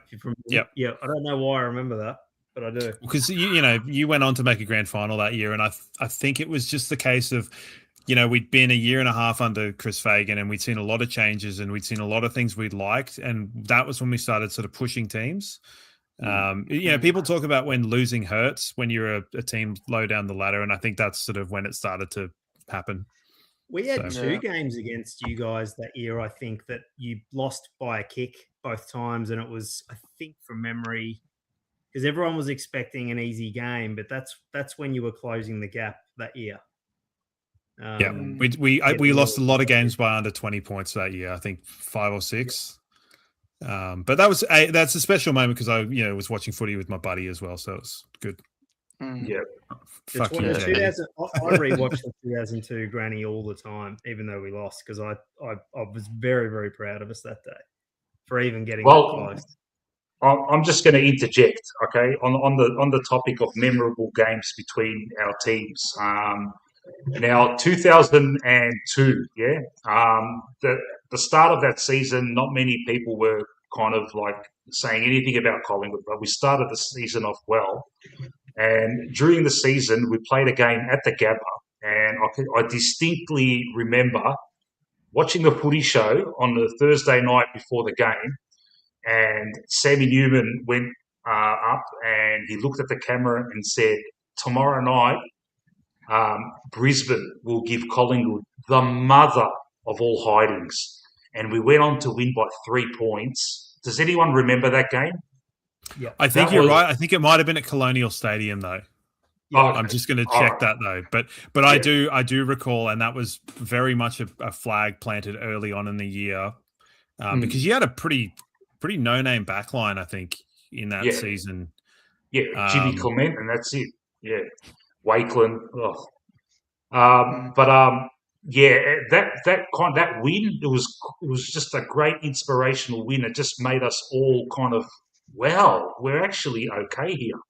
And we made the grand final that year, and it was a team of battlers, and you guys were a star-studded team, similar to what you've got now, with just guns on every line, a centre line of Brownlow medalists, and we had Buckley, and that was about it. Yeah, we had battlers Scotty all around Burns. him. Scotty Burns, a battler, and Rupert Theris, mate. cult hero, legend. Targan Lockyer. Tarkin Lockyer, Heath Scotland, Jared Malloy. I remember but, that game because I was working in a restaurant back then, and I was Yeah. in the kitchen washing dishes. I think that when that game was on, I remember I was pissed off that I had to listen to it on the radio. Yeah, Yeah, and I'll tell you what, Anthony Rocker, 100,000 people swear it was a goal, but the umpire thought otherwise. And fate could have been very different, mate, if they gave that. But having said that, you guys were an absolute superstar team back then. And that's just the way it is, man. He's got your three-peat back then. He's looking like, I wouldn't be surprised if he's get it this year. Fremantle, as good as they are, do I trust them at the MCG in front of 100,000 people against you guys or against the Hawthorn? I don't trust them. And I reckon, if that situation were to arise, I reckon you're a good chance of, getting your three-peat. I appreciate that. For reference, it was round 8 at Colonial Stadium, Collingwood by 3 points. There you go. Yeah, We that's always between stuck with between the two of us, we've got one full brain. So that's Yeah. Don't worry, mate. You've come to the right place if you. Another game. All right, I'll take his way back. Yeah, to 1992 or 1993. Someone correct me. Peter Dacos, 13 goals at the Carrara. It must have been at Carrara, and I've watched that game. You can watch the whole thing on YouTube. And Peter Dacos, 13 goals, and Johnny Gastev's just looking at him like, oh man, just get me out of here. This guy's going to be an absolute towel up. Everyone played on him. Zanotti, Gastev, a whole number of players. But yeah, back in the Brisbane Bears days when Robert Walls used to coach and used to have to, pay for everything himself in those dark days. But he's come a long way since then. Yeah, it's been I mean, it's been an important as important a tenure of coaching and kind of stability for the club.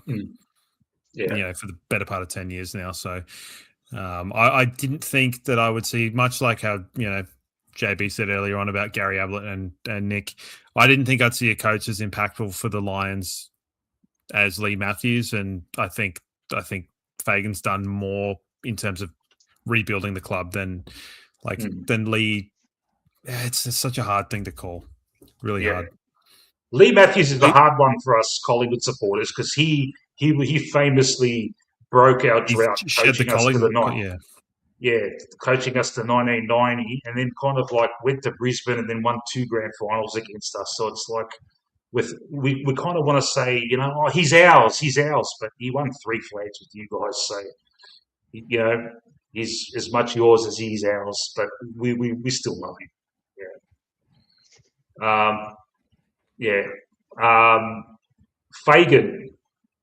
Fagan, mate, for a player, he never played AFL footy, did he?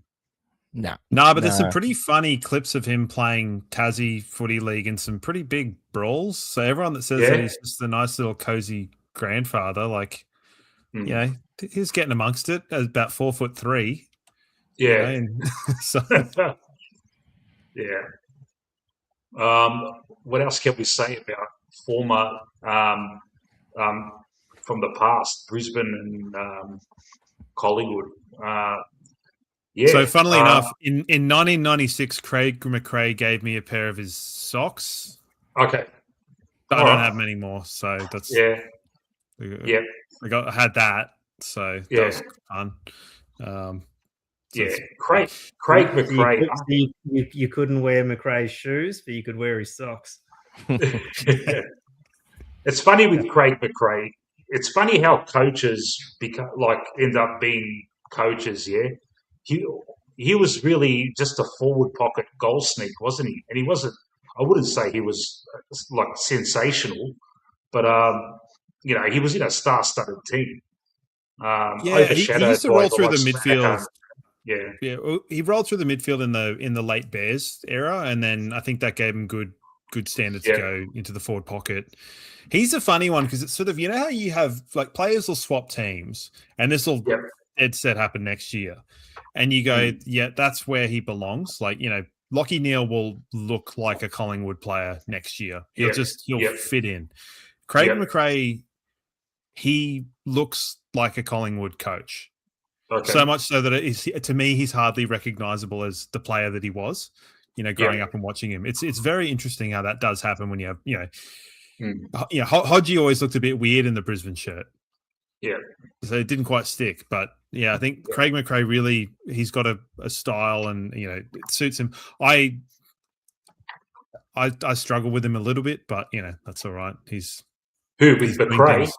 Yeah, you struggle with him. You struggle with him a little bit. He has a face. You know, he looks like he'd just tell you anything that you wanted to hear. And you're preaching to the choir here, mate. We look. Everyone's got their different views on him. He's won a flag. He's got us into 2 prelims. But there's a lot of other things that he's done that we do not agree with. And, it's just hard. His press conferences can be insufferable at times, man. And, you know, we've been, a very, how should I say it? Some of his selections and some of his moves in games have left a lot to be desired. Sometimes it can come across a little bit too clever for its own good. Just to what Peter Dacos Buckley is saying. Mal Michael, it's a sore spot because I think he was the best fullback for 4 years and never got an All-Australian jacket because random people just cropped up every year. I think Pavlich won a fullback All-Australian blazer. In like I remember that. Played fullback for Freo, and there was just a bunch of weird stuff going on. But he was exceptionally good. Mel Michael, he was at Collingwood, he was no good. He actually played at my junior club up in Brisbane at the Kenmore Bears.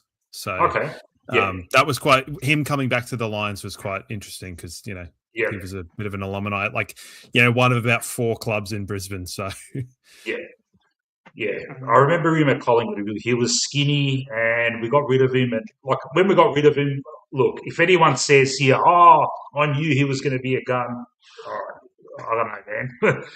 But he got outled by Tony Lockett. Lockett kicking his 200 goals. So. He got absolutely tailed up by Plugger in one game. And he went to Brisbane, and it just turned around. He put on all this muscle, and all of a sudden, he was an absolute monster fullback. I didn't want him to go. I knew he was going to be a good player. There you go. Void's that man. You have to be that guy. My old man and I really liked him when he first started playing. We really saw the potential in him. Well, I mean, we lost him pretty young. So, like, and getting Jared Malloy back the other way, I mean, geez. No comment on Jared Malloy. I remember him kicking about 10 goals at Gabba one day, but we've had a few, like we've had quite a lot. I remember there was a game a couple of seasons ago where there were like, I don't know, it was something weird I'd come up with, but there were more players playing for Collingwood that like I think you had Crisp and you had McStay and you had Yeah. fucking someone else, and it Yeah. was, you know, Probably going Wood. back to it. It might have been like the game before Fagan started coaching. There were more players playing for Collingwood than there were playing for the Lions in that year. Something weird like that. Because I think we had James Zorko and Aish. Lester and Yeah. Aishi. So there was quite a lot of them. Crisp, Carnesis. Beamer as well. Yeah, Paddy Carnesis. Jesus, that's a Oh, blast from the past. But Paddy Carnesis, he came to us, and I thought he was a good pickup. And there was this one time where he had the ball, he was running into an open goal. He thought he had all the space in the world, and he just got run down and tackled, and it was holding the ball. And I'm like, mate, have a bit of awareness about that. And he just disappeared into the ether, mate. I don't know what happened to him, but yeah. And what's hilarious is we finally won a trade, right? By Yeah. trading Dogs. We got the Goey and Crisp, and then of course we couldn't let sleeping dogs lie. We had to make sure we lost that trade in the long run by bringing him the back. other way coming back, yeah. Yeah. Oh wow! Because I want to say we might have gotten Bailey and Starcevic out of those two picks or something like that. So No, you pretty didn't. hand. No, you didn't. You got a couple of guys that never played a game out of. No, don't tell us that. Yeah. I think it might have been Eli Smith that year. That's right. It was Eli Smith. That's the only reason why I know that name. Who he never played a game. So. Yeah. 'Cause we gave you a guy at one point. We gave you a guy named, I think, Jackson Payne. I think we sent up. Yeah. Oh. Frost as well. Yeah, Jack Frost? so Jack Frost. Jackson Payne lives long in the memory because we have Jack Payne who consistently gets named Jackson Payne, much to his and everyone else's chagrin. So, Jackson Payne's legacy in football is just, it's the gift that keeps on giving. So Shane O'Brien's a good pick from Milkshakes. Yeah. Shane O'Brien played in 02. Yeah, he was another one of those battlers, yeah. He was an honest battler in the midfield with Burnsy and Vicuria. They weren't fucking 80sters, but they tried their hearts out. And but hey, you got Buckley as well. So yeah, there you go. Is a pretty good pickup. Yeah. Who's that? Who's Nathan that Buckley. Just some South Australian with blonde hair and long socks. So yeah, very running unlucky. around. I might have to dip, guys, but thanks very much for having me. Patrick, you've been an absolute star. Thank you so much for coming on, mate. And take care. Yeah, we'll make this a regular thing, mate. If we play as next year, I'll give you another call, and we'll continue. I'm ticked off that the game's on Friday night, because if it was on Saturday or Saturday or Sunday, I'd come up from Geelong, but it's too late for me. I'm too old, and my bones they don't like me anymore. So thanks, guys. Nice to meet all of you. Thank you, Patrick, and thank you to JB. He just left us a little bit earlier. Yeah, he just smoke bombed. He's got a kid, so his kid probably was causing a ruckus or something. I don't know. So fair enough. Yeah. All right, mate. Patrick, and I'll throw this overture to JB as well if he's still listening. I do a post-game show after the game. I'm going to the game by the time I get home, and by the time I start my show, it'll be at 11:30 at night. Feel free to jump on and gloat or to vent. You'll most likely be gloating, but I'm not the gloating type. I'm not the gloating type. So the invitation's there anyway, mate. And thanks for joining us, pal. No worries. Beautiful. Thank you. Take care. Catch you, mate. He was a good bloke, wasn't he? Yeah, I feel like every guest we've had this year have definitely held their value. Yeah, even the North guests. I didn't say what type of value, but they had their value. No, but even with the North guy, I actually like the North guys as well, because as much as they came in, they had banter. They were talking a bit of shit, but again, what do we not talk shit? I feel like it's all swings and roundabouts at this point. But no, they were really professional and awesome. They were really good. Mixed picking more civilized guests now. Yeah. Well, yeah, he's starting to come up in the world ever since he's gone over the 400 subs. He's starting to, he's starting they respect me now, mate. When I send them the text, they respect me now. Like before, it was like, who the fuck's this guy, mate? But now it's like, oh, look, it's Mick. Oh, we know Mick now. Oh, that's awesome. But yeah, look. At the same time, I had no idea what they were going to be like. Yeah, they could have been the Gold Premiership Cup. Yeah, I think you take a chance with that shit because they can be they could not gel, but they were really nice. Yeah, they were articulate. It was great, fantastic. Thank you guys for coming on. I think if you pick guys that have a YouTube channel, they're going to be pretty reasonable. Yeah. If you grab guys out of a car park like workmates, workmates, yeah. Forget it. If you go to the nearest bar, I had a workmate. Go, Sean. I was about to say, because this is going to be a bit of a throwback. I didn't know if I was going to mention in front of the Brisbane guys because it happened in a Brisbane game. But does anyone? I can't remember the exact name of it. But Collingwood did like a competition thing where you could either guess the crowd or you could guess whoever was going to be the best player on ground. It was in 2009. They only did it for like a year or two, and then they stopped it. The only reason why, because you're talking about games that are like important to people. I ended up winning it a couple times on both the best on grounds and the crowds. And one of the games was a Brisbane game, so I ended up getting a Dane Swan footy. So it was like a signed footy that I got. So I was gonna mention that to the guys, but I sort of thought I'd leave it because it might have been a bit. I don't know if they wanted to hear that I got a signed Dane Swan footy. I don't think it would have meant too much to them, but. Yeah, and then one of the other ones, there was a Bulldogs game at Marvel, and obviously the stadium holds like 50,000, people in the stands. I thought, why don't I be original instead of just saying 50,000? I'll say 49. And and I will never forget this number, but the number was 48,888. So I was 112 off, and then ended up getting a autobiography from Bucks. And it was all signed and everything. So I got a couple footies, couple books. That was pretty nice.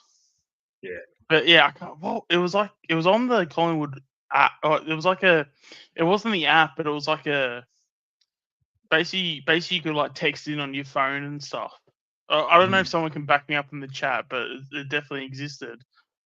I want to say it was like, it was Pie something. It was like a competition show that they ran at the club. Mind you, it took ages for it to get to me. I feel like I didn't get all the stuff till at the end of the season. But yeah, if someone can mention the chat, I'd love to know because that would be a blast from the past for sure. Because that was like 09. I want to say that all happened. Yeah. Yeah, because and I remember when I got like a text. Sorry, I got a call because I was actually in school. One of the calls, I was actually in class and the teacher was trying to take my phone away. And I'm like, I'm sorry, teacher, I'm trying to get a signed ball from Dane Swan right here. Can you sort of chill? There you go.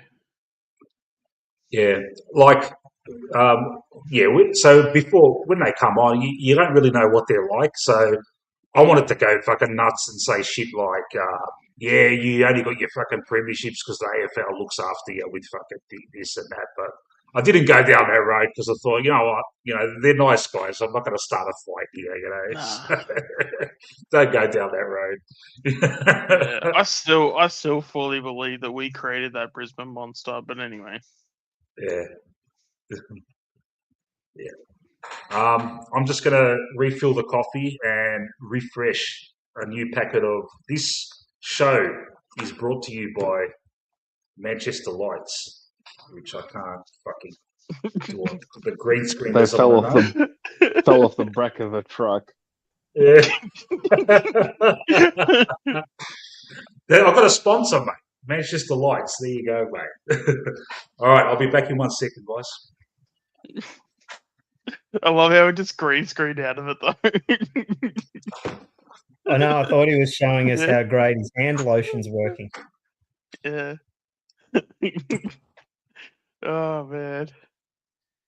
No, but it was called pie something. I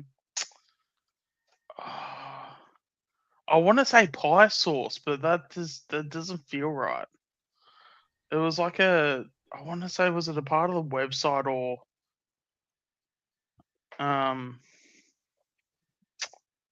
yeah, anyway, yeah, it was yeah, you could either, there was two things you could like text in, and it was like you could either guess the crowd or you could text like a player name. So like, yeah, back in the day it'd be like Dane Swan. So like you just type in like Dane Swan and stuff and it would lock in your answer. And then if he was like best on ground, then you'd be in the draw to like win a prize and stuff. And I looked the stats up before. He had 36 disposals and a goal. So obviously got best on ground that game. And yeah, ended up getting a signed footy out of it. And I think it was a match day footy too, because it came all like shiny and everything, and good price. Still got it? I mean, I've moved house probably at least 2 to 3 times since then, but I'm pretty sure I've got it. Yeah. I got one from Dane Swan and I got one from Didac, because Didac was BOG in a Doggies game at Marvel, which was the crowd one. So I got a footy and a Nathan Buckley book out of it. So definitely came out in the net positives in the profit on that night. Oh, Theo, that's just that's an album cover. To answer your question, I'm not it's not just a typical photo of canned goods.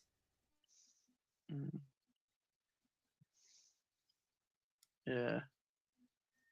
Yeah, and the book was also signed. I wanna actually, you know what? I'll find out what the book was, but it was like an autobiography by Bucks.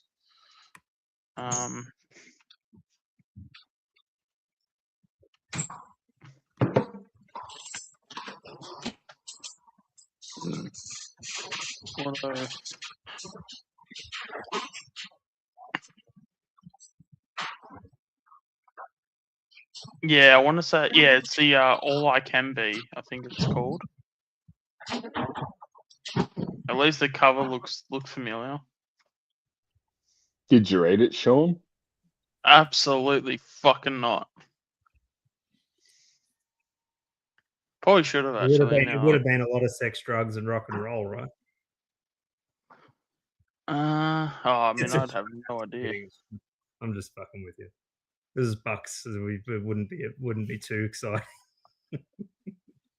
Yeah, well, that's true too. Especially because this was like pre coaching as well. Yeah, so he would have been in like army mode and shit. Would have been a clean skin.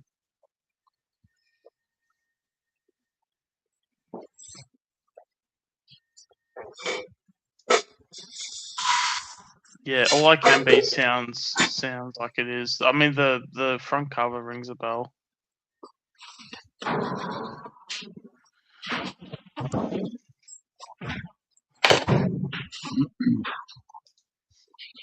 Yeah, if ever, because I know Peter's a big Paul's a big fan of Bucks.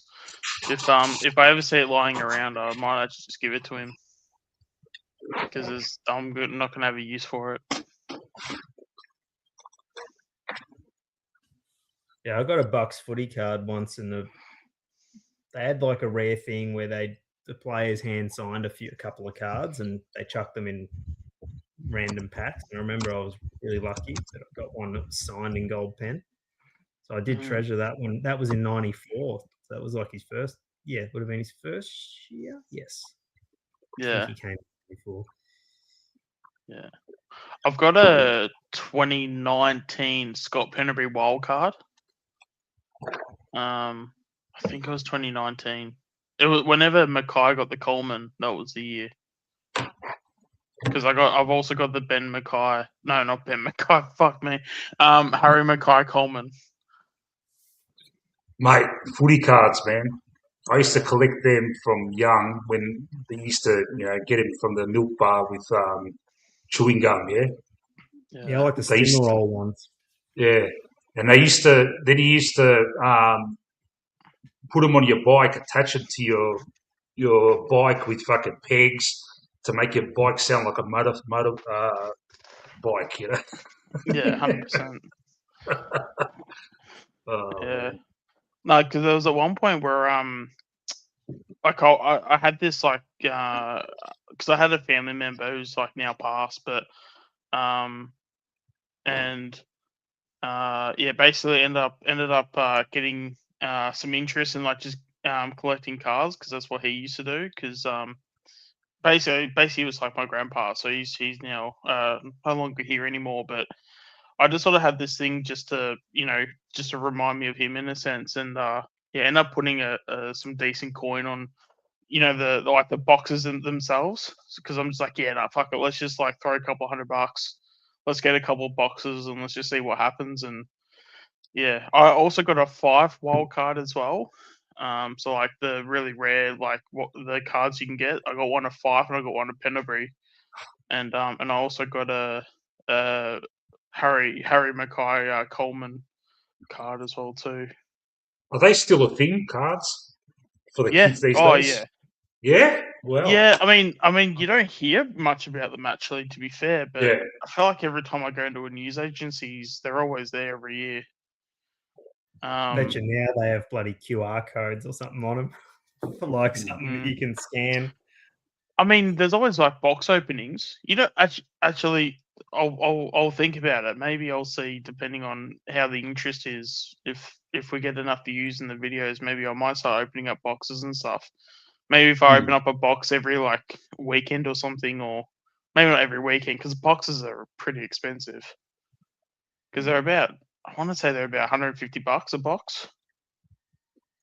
Yeah. Something like that. I mean, you get a shit ton of them, but I mean, $150. So, Paul Buckley, are you going to the game tomorrow night, mate? If you are, come and say hello, mate, outside gate 4. And that goes for anyone else, for that matter. Yeah. Are you? What's going on with you, Shawnee? I did have a commitment that I couldn't have backed out of, but it's now been cancelled. So okay, I should be. Yeah, I'm probably not going to be home, but I'm going to be available. So yeah, that's all right. Yeah, I'm going to the game tomorrow. Fucking yeah, so it won't be till fucking 11:30 by the time I power walk from the fucking station back to my house, and I'll probably start the stream fucking panting, but if it's after a fucking massive fucking loss, I won't be in a hurry. That's for sure. I think How do we win this game? I don't think it's going. I think we're going to acquit ourselves really well. We're playing. Yeah. We're playing a style of football that I think will hold up against any team in the competition at the moment. Not saying we'll win, but it'll hold up. Yeah. Paul Buckley's asking, look, mate, just outside gate 4, you'll see a big fucking pillar or a fucking column or something with a big 4 on it. I'll be around there, mate. You'll probably see Adrian there as well. It'll be nice to meet you, mate. Yeah, I'll be floating around. Yeah. Oh yeah, because the VFL's done. There's we've only got AFL to focus on now. VFL's done, mate. Yeah. Yeah. Yeah. That was wild when we did that stream and I was doing the outro and I'm like, shit, like that's it. Like we're done. Like just season, yep, that's it. What happens now? Like, let's say we win our first final. Would the club organise pracky games for the fringe players? Yeah? Yeah, we did it. When did we do it? We did it a year. Was it last year? We did it with Geelong. Yeah. No, we'll definitely be back next year with it for sure. With the watch alongs. I think he said, but was Yeah. surprised. He said in the presser that he was asked that question in the presser, and he said that they're not doing it this year because because of all our injuries, I think they can't get enough players to field like a VFL team without calling in like players from other leagues to fill out. So he said they're going to do like some kind of intense loads, training loads or something. But I don't know. I still think a scratch match would be pretty handy. Yeah. Yeah. Adrian, what's your tip and prediction, mate? And Shawnee as well. Oh yeah. Oh, Jesus. I want to say we'll be close, but yeah, they've just got a lot to play for. We really don't. So yeah, I just feel like we're going to treat it like a bit of a training run, and if they get a bit of a lead, we're just going to white flag it, sort of thing. But look, having said that, we might want to tune up and give them a real good shake. So who knows? Let's say 5 goals, Brisbane. Yeah. The only bit of positivity I have with this matchup is the fact that we do match up well for whatever reason it is. I don't know what the specific reason for it will be. Because I feel like they don't, even though they have a lot of skill, they have a lot of talent. I feel like they don't have a ton of speed. They have like, I guess they have gotten some youth in over the years and stuff, but I still feel like, I mean, they're not like Carlton in their midfield, but they're definitely not. I'm not going to mention the team's name. I'm trying to think of a quicker midfield, but but they're certainly not the fastest midfield in the comp. And I think with that, sometimes we can get a good matchup and we can sort of surprise them in that sense. At the end of the day, if Carlton can belt them by fucking 80, then there's got to be something there to think, okay, if Carlton can beat them by 80, we can beat them by fucking a goal. Yeah, that's my thinking, you know. Yeah, but there's a thing called Carlton white flag games. There's a thing called a white flag game, and that was a white flag game. I can tell you now, if that's the expectations going into this week, we will get beaten by 80 points. That's the thing. Because again, and it comes to especially with this season, like, also not just this season, it's just footy in general. Like, it's too long just to treat it like I'm going to be at my best the whole way through. Every team has their patch, and every team has their game where they'll just drop a game, and it won't be a thing of like they go in to lose it. But it's like us with anytime we obviously it's ironic. I'm saying that it's against Hawthorn because we played so well last week. But anytime we play against Hawthorn, we always seem to prioritize the health over anything else rather than like form. And it's just sometimes you just have teams where it's like you're not like no team goes in there to lose, but sometimes you just got to go. All right, I'm prioritizing the health. Hawks are just going in way too hard in the contest. They're gonna hit us so hard to the point where we're gonna cause injuries. We're gonna get a knee on knee, or we're gonna get a hamstring because we're trying to chase them down or whatever. There's just certain teams, and it's always like the physical teams you do it to. Sometimes you just go, nah, it's just not worth it. We've got bigger fish to fry. Especially if you're sitting top 4 and you're basically locked into the top 4. What's the point of like going hard in the contest?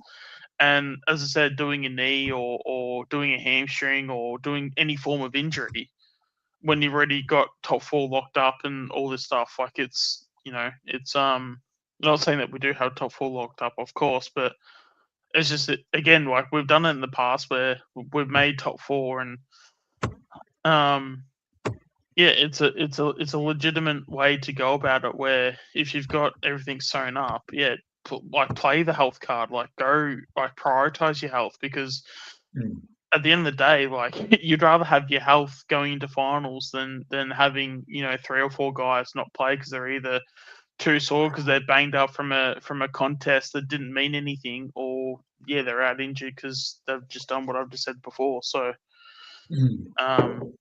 it's like a strategic sort of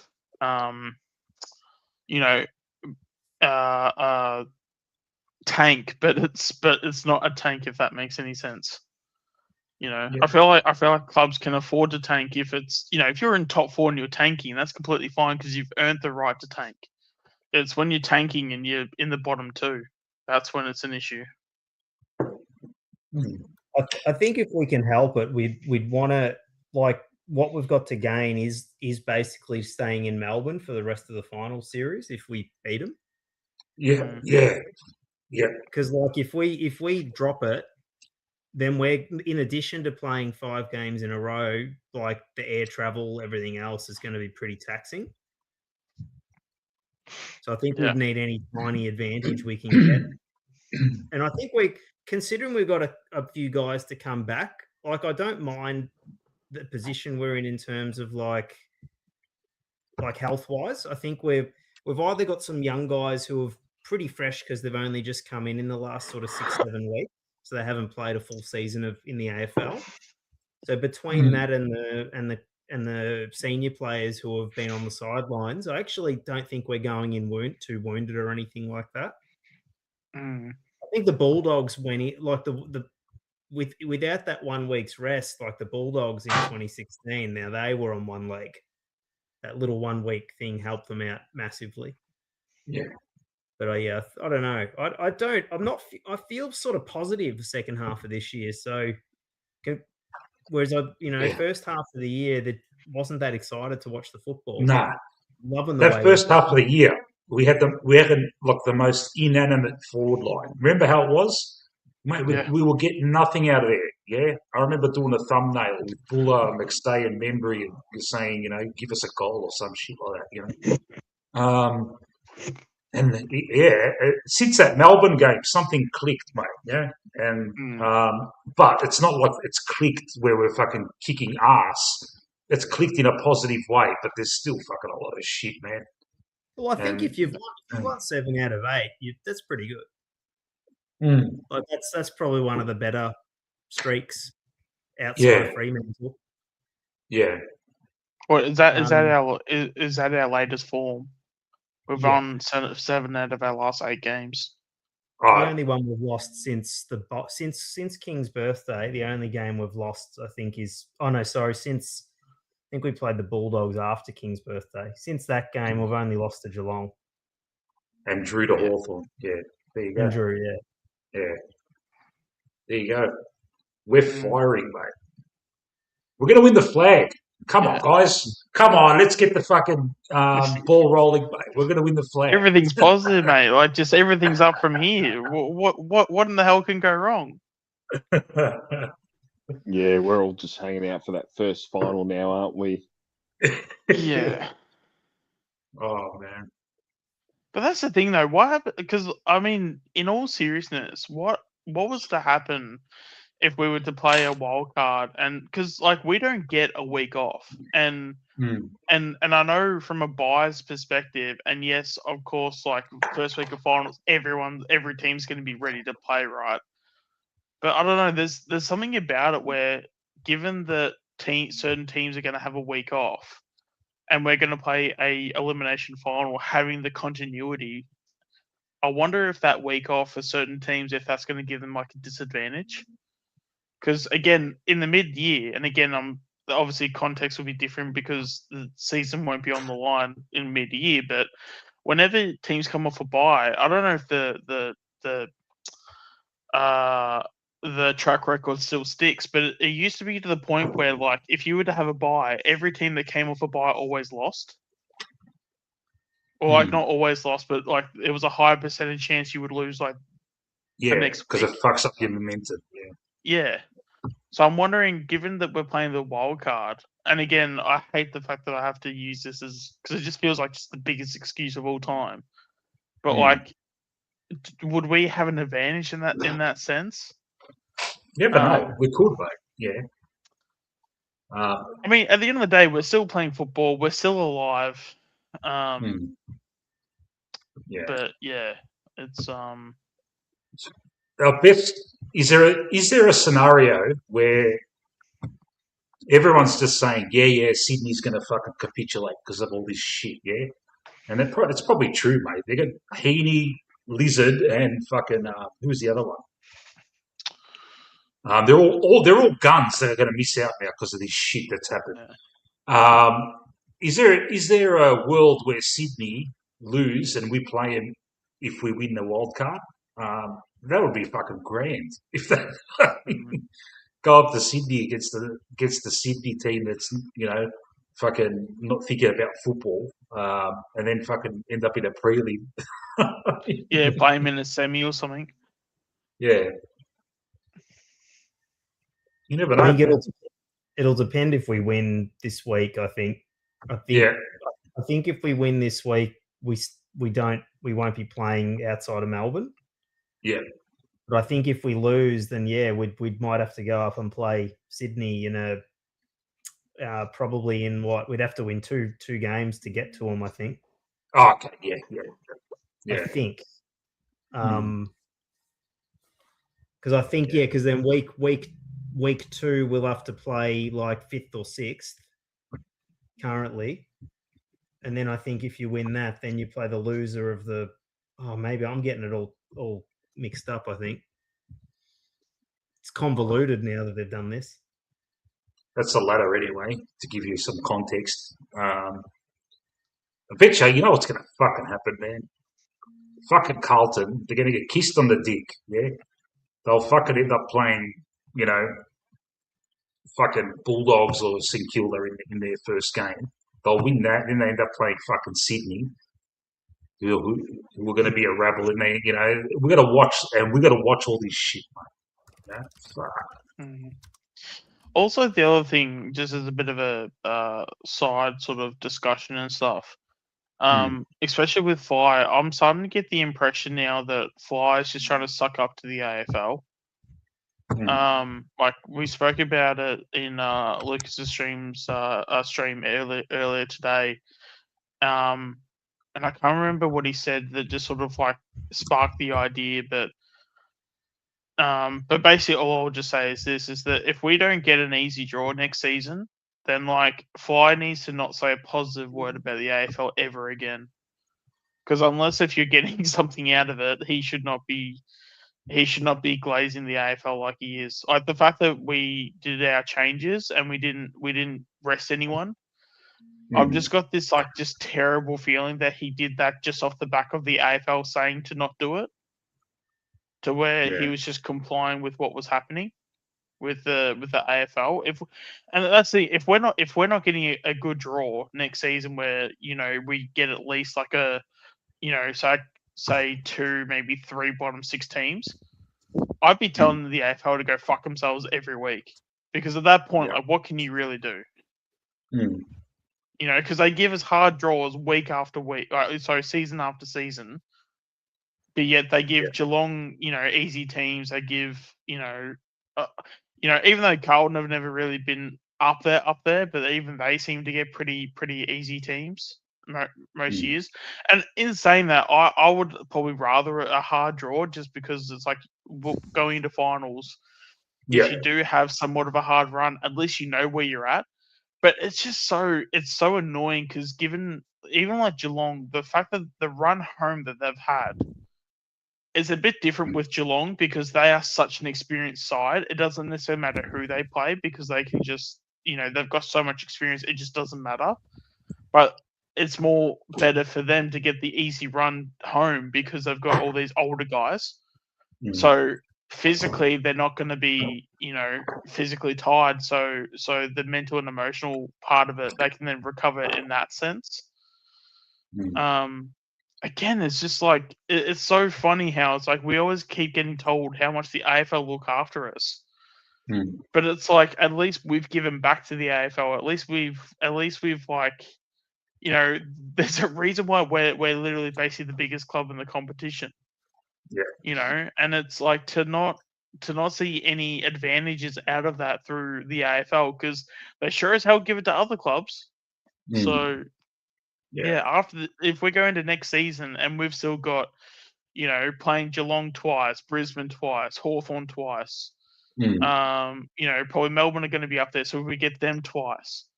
If we're getting all these teams twice, I every week at the end of the press conference, I'd be saying to the AFL, "Fuck you," because surely you can't just like be treated like that and then still smile in their direction and be like, "Oh, thank you, AFL." Like, surely there's got to be some fight back at some point. Nah, like, you know what I mean? Nah, there's none. No, I know there's not going to be, but like, yeah.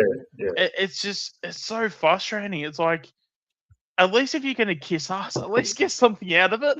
Like, you know what I mean? Yeah. Like, I'm sure it's like a terrible way to say it, but fuck. Yeah.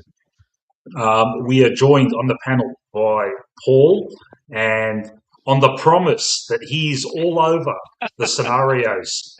As best I can, because there's g'day everyone. As best I can, because there's so many. One game changes everything, but you've kind of got to look at it. If everything goes as we expect, there's your ladder, and Geelong play Adelaide, and we play Melbourne. Do you know what I mean? That kind of thing. If everything goes as we expect, but if we can beat Brisbane suddenly go to 6.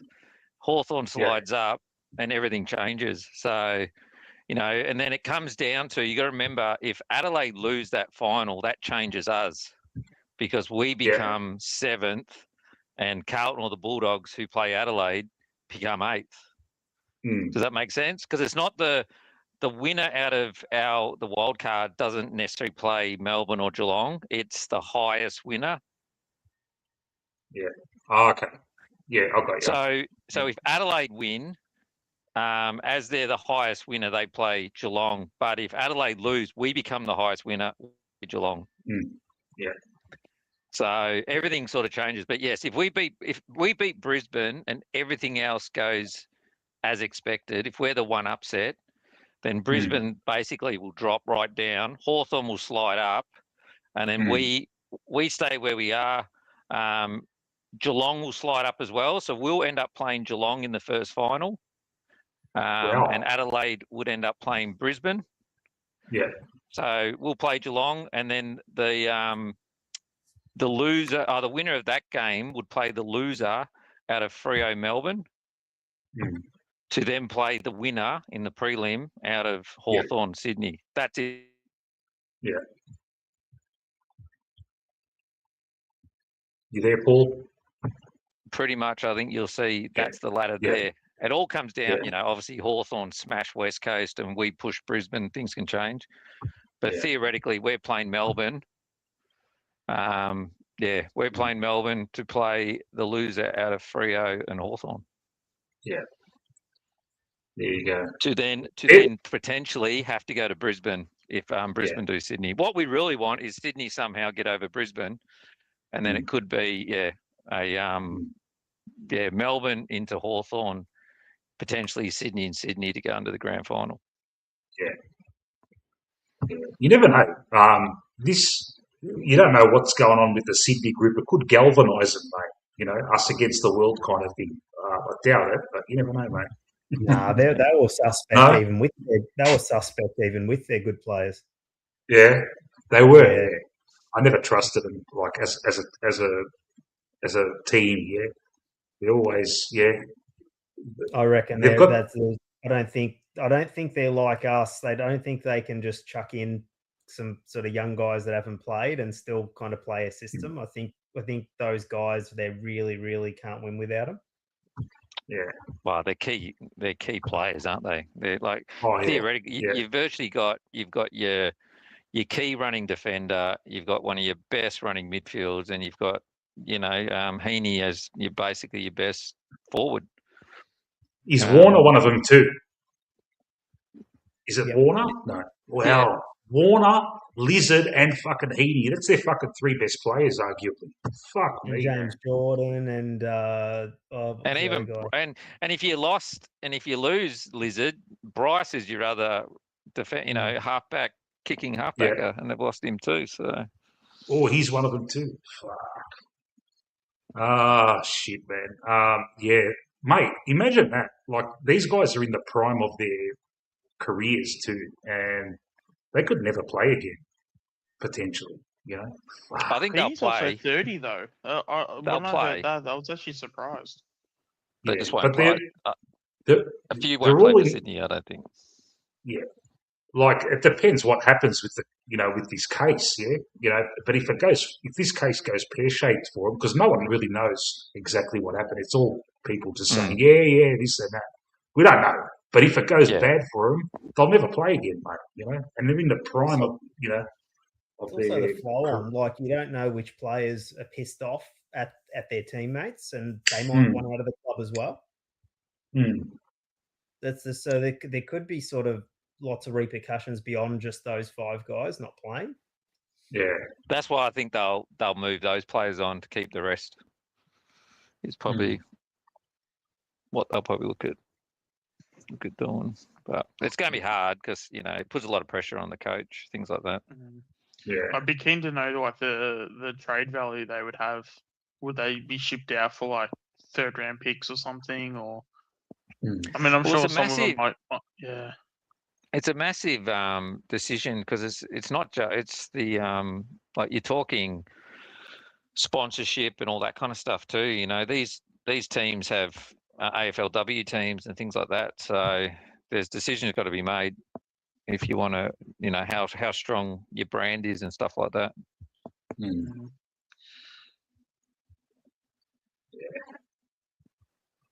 Tom Harley in the AFL now? Yeah. So who's the? Oh yeah, Pavlich. That's right. Yeah. I didn't even know that. I didn't even know Pavlich was their president or CEO or whatever. Yeah, no, I did. It's just, until I saw him doing a fucking, presser. It's like, fuck, Pavlich. No, I did because I remember the announcement. I just remember him like just wearing a Swans social shirt on, and I'm like, that just looks so wrong. It's like someone's photoshopped that clearly. What's funny about that? Yeah. Sorry, Void, go. You go. And I was just saying that at Sydney they have to pick like a chairman that looks like the coach. So they got Pavlich and Dean Cox who look alike. Yeah. So Pavlich, he's probably thought he's finished his career. He's a smart fella. Yeah, he's into business and all that shit. He's probably thought to himself, I need a plum job somewhere where there's not much fucking, not much notice of, I can just go somewhere and learn the trade and then I can probably go to Freo or Adelaide or something. So he's got to Sydney where no one gives a fuck about footy. And now he's going to deal with all this shit, mate. Yeah. Although I did find it very, I don't know if refreshing is the right word, but like, I mean, mind you, he's not really like going out on a limb and saying anything that's like incredible. But the fact that he did have such a strong stand on it, I did kind of admire that a little bit in terms of like, these guys won't be playing. Like, we're taking a stand. Like, I kind of that was his second crack though. Oh, was it? Yeah, he got heavily criticised for the first go. He basically stood in front of everyone for 10 minutes and said, "I'm not telling you anything because I can't." Yeah. Yeah, and then they jumped on him. Then they jumped on him for not. Yeah. Then the AFL got involved, and then he walked out with Pridham next to him, and then they became the big, strong West. Because he came out initially, and then they had the team meeting that night, and then they came out and said they're all being stood down. Yeah. Oh, interesting. Okay, there you go. So his first one, he kind of just stood there and said, "Look, I can't say anything because it's a police investigation," and it was like, what was the point of that? Yeah, it's like why not wait the 24 hours? Interesting times, and it's potentially going to be the biggest fucking scandal ever, mate. Pretty much because there's so many players involved. Usually previous scandals is you're one or two. Yeah, this is like fuck. There's about fucking 9 of them, mate. Imagine that was us, mate. Fuck. Imagine the media outcry if it was fucking DeGoey or something. It happened with us with Didak and Shaw. We stood them down for the whole final series. What did they do again? I can't. Drink Gone out of Something my about a mind. car. Oh, drink They cra- driving and then did a runner, Yeah. crashed it and did a runner, and then okay. Is that when Denied Didac me. was in? Didac was in a Denied- car with that gangster that ended up killing those people in the no, city. that was another That's that was different? another Okay. time. It's a different. Didac, mate, it's been everywhere. I think that time Didac was actually with a couple of players. I think there was a Melbourne player there, the one that passed away in the motorbike accident. Sylvia. Yeah, I reckon it was Didac, Sylvia, and for some reason I want to say Liberatore, but he couldn't have been. He would have been too young. And I think Sylvia basically passed out, and Didac kicked on with went across the Balti Bridge. Yeah, the Rat Pack wouldn't. You can't have a Rat Pack now. You can't. It's just ridiculous, mate. No. They enjoyed that last chance to fucking play up and play footy at the same time. That was the last chance. Because straight the after players that, all- social media now- just went nuts, and that's yeah. Now they all like hunt Pokemons together. Swanee, I think Swanee did carry the torch for a few more years after the rest of them went. But Yeah, It too. the Lone Ranger. yeah. It was always I always found it really ironic how in the media they would always shun them for like doing it. But then I remember when Swanee won the Brownlow, and like even when he got the Hall of Fame speech, like they're always like, "Oh, Swanee, you're gonna go off to Vegas? You're gonna go do all these silly things?" Like, mate, like shut up. Like if you're gonna be a part of the crowd that's like gonna be like there's gonna be shaming him for doing these things, don't try and be one of the boys that's like about to do all this shit. You know what I mean? Like, I always find that he really They love a annoying. story. It's a story. He- They love a He story. never quite copped it. He never quite copped it the way the others did, because I think he charmed the media in a lot different way. So I think they kind of played up to it when he was talking about it. Yeah. He embraced it a bit too. Yeah. You know, Yeah, rubbing so his I just belly. found this, but I kind of find it really annoying when you have the media, like they'll try and put you in a box, or it's like they'll try and make you the villain, but then anything that they report about you, they then report, oh my god, oh he's such a bad person. It's like, well, it's like you're only like I don't know. Like it's just a It's a calculated thing with the media. yeah. They build things up, and it's like a classic fucking hero's journey fucking character arc in a movie or something, mate. Yeah.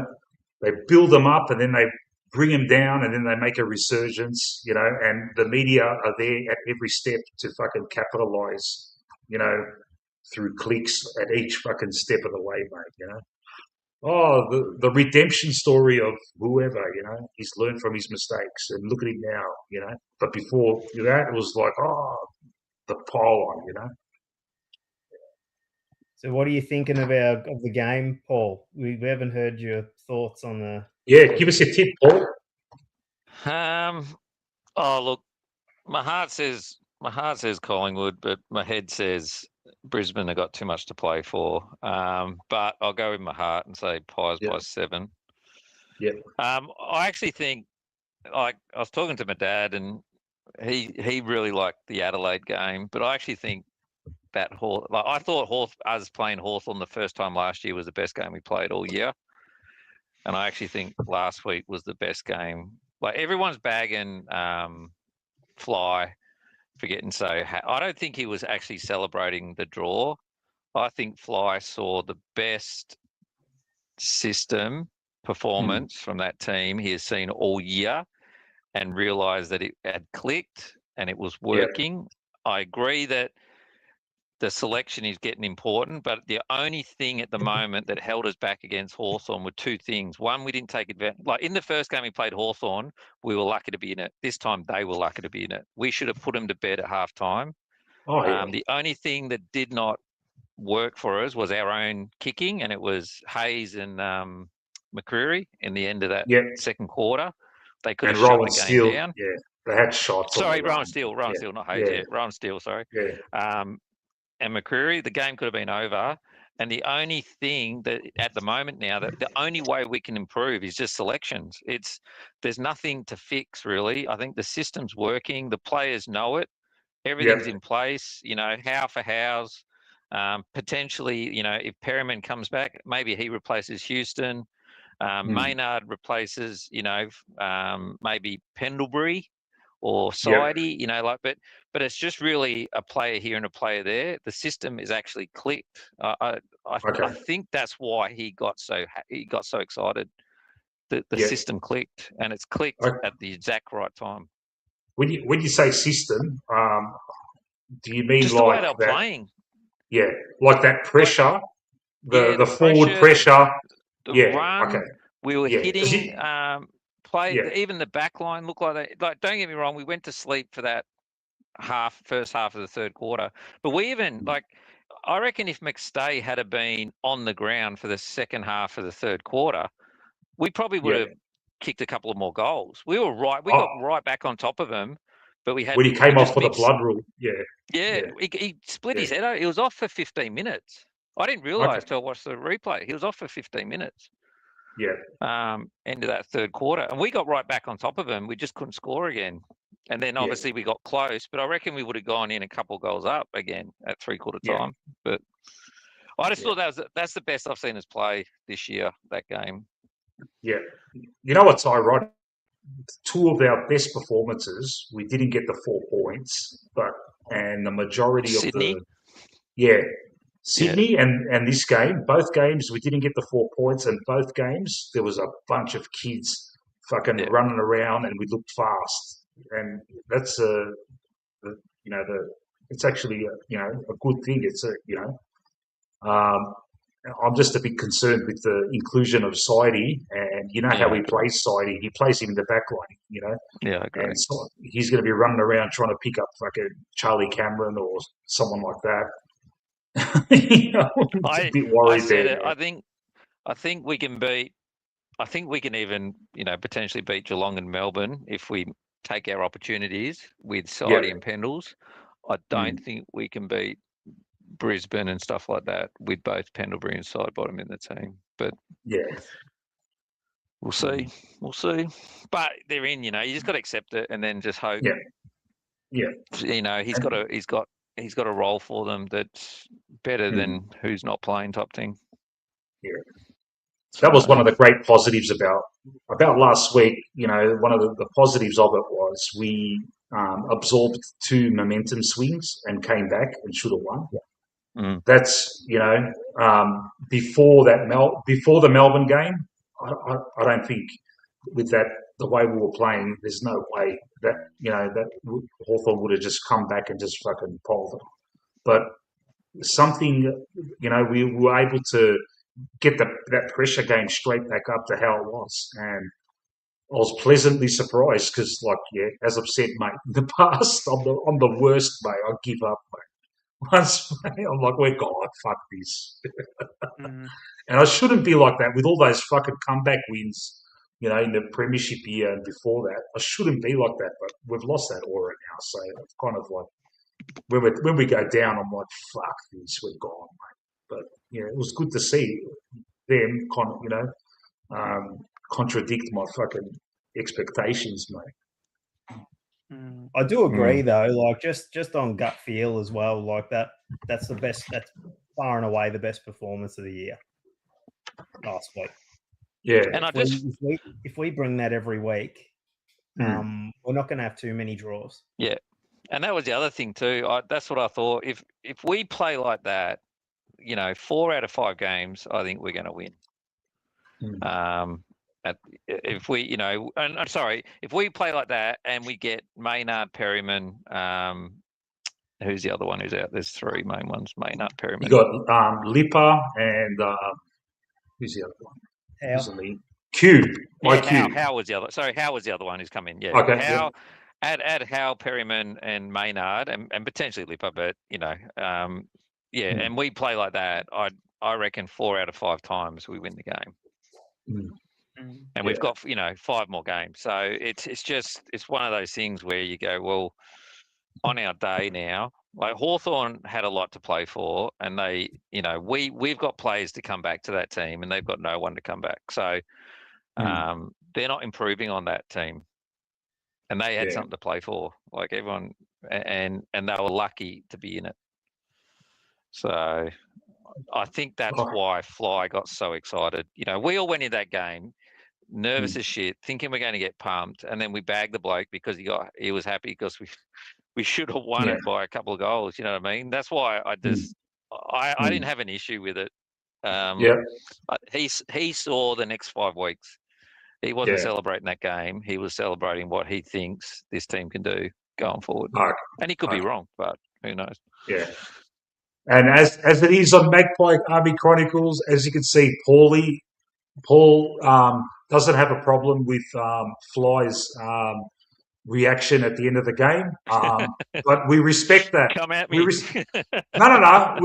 Look, I disagree with you, but I respect your opinion, mate. Yeah. And don't get me wrong. There was a time there's no name calling or stuff like that. It's respecting people's opinions, man.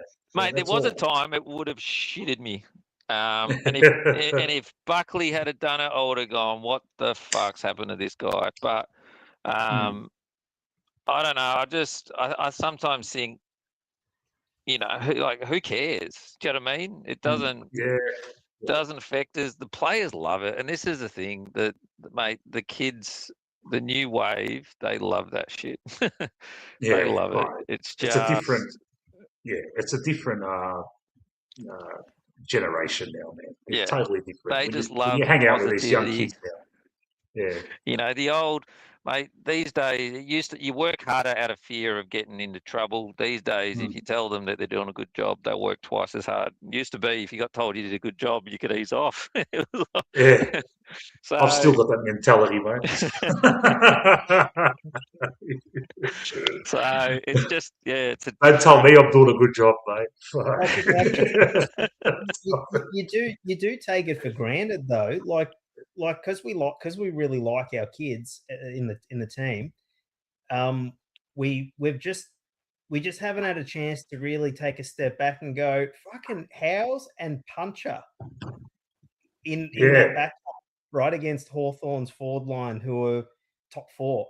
Like, it's insane to think about that 2 of your 3 pillars are guys that have played 7 and 2 games or something like that, respectively.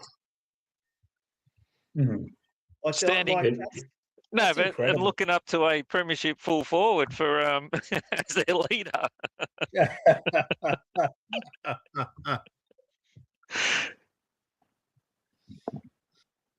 No, I mean, that's awesome stuff, really. Like,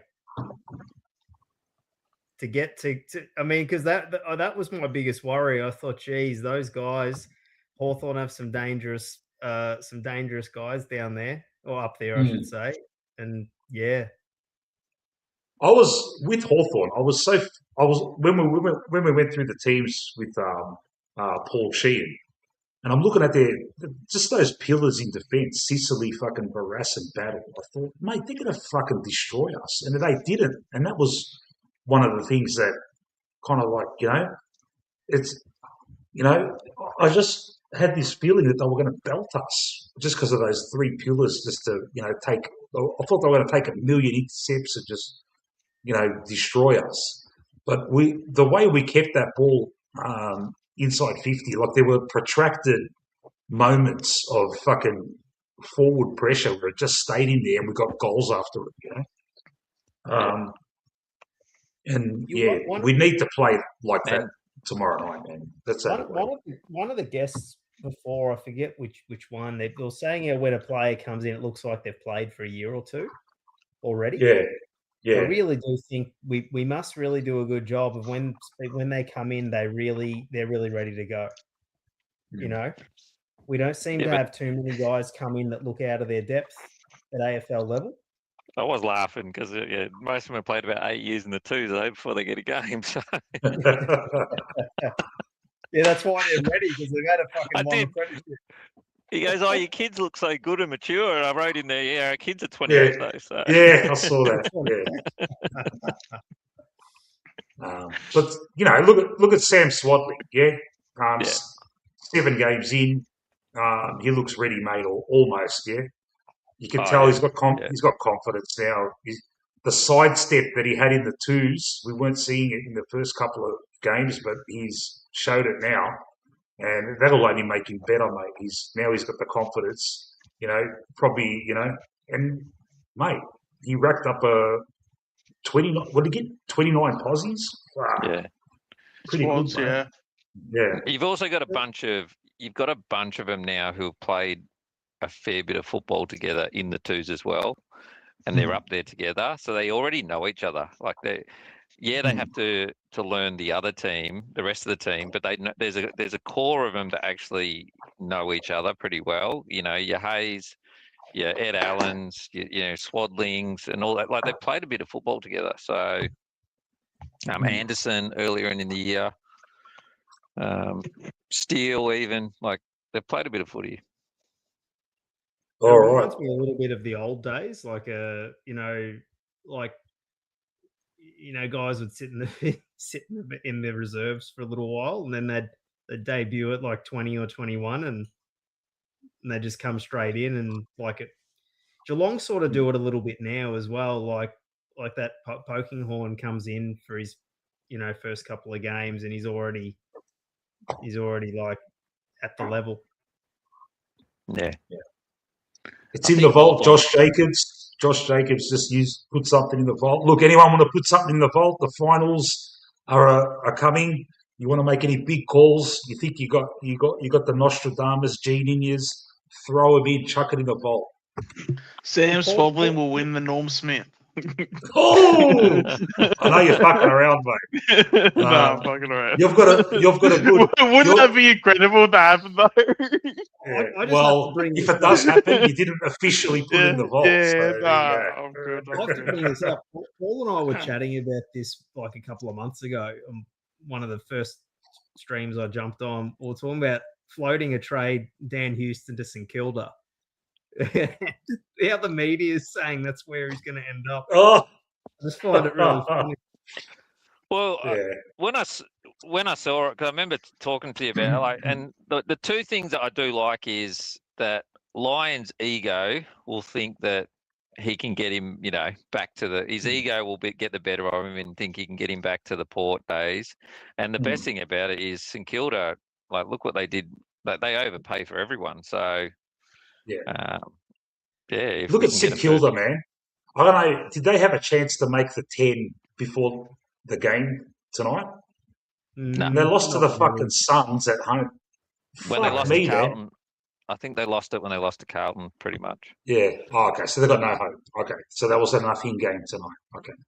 Yeah. No, the draw. Yeah, so that was the importance of the draw of Carlton and Bulldogs. That closed the door on St Kilda. Oh, okay. Last week. So it was a dead rubber this game. Okay. Yeah. But would have been in front of. What 10 was the people. score in the end? I didn't even see any of it. They lost by about 20 something points. Oh, Gold Coast got up. Yeah. Yeah. Who was saying that last night? Who was picking Gold Coast last night? Lucas. Yeah. 23 points. I thought St Kilda would get it done. But TDK did his shoulder or something again. I saw him writhing around near the end of the game. As Peter G says, mate, who would want to play on the line, mate? Seriously.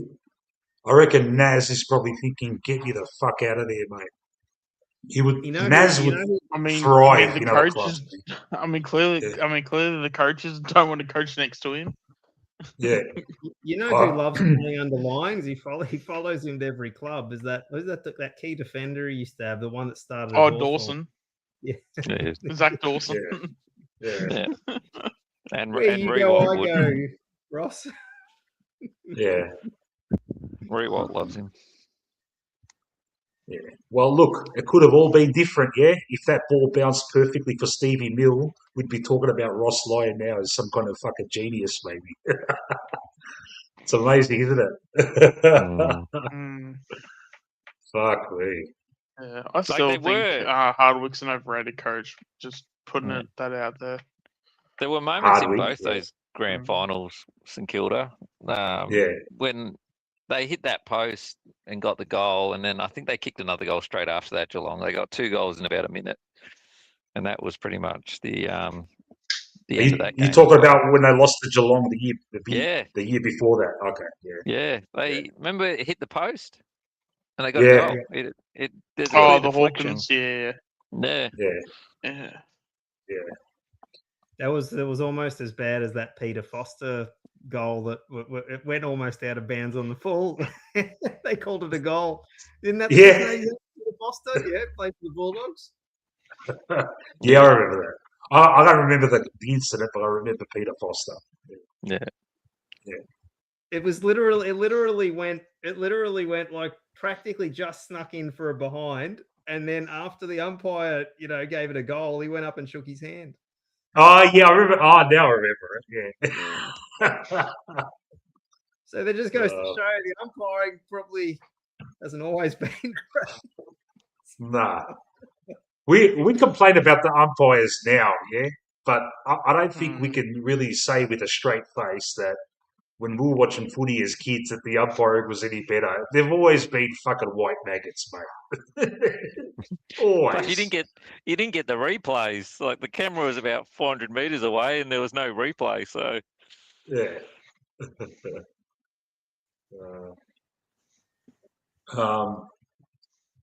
Is Matt doing a stream after this?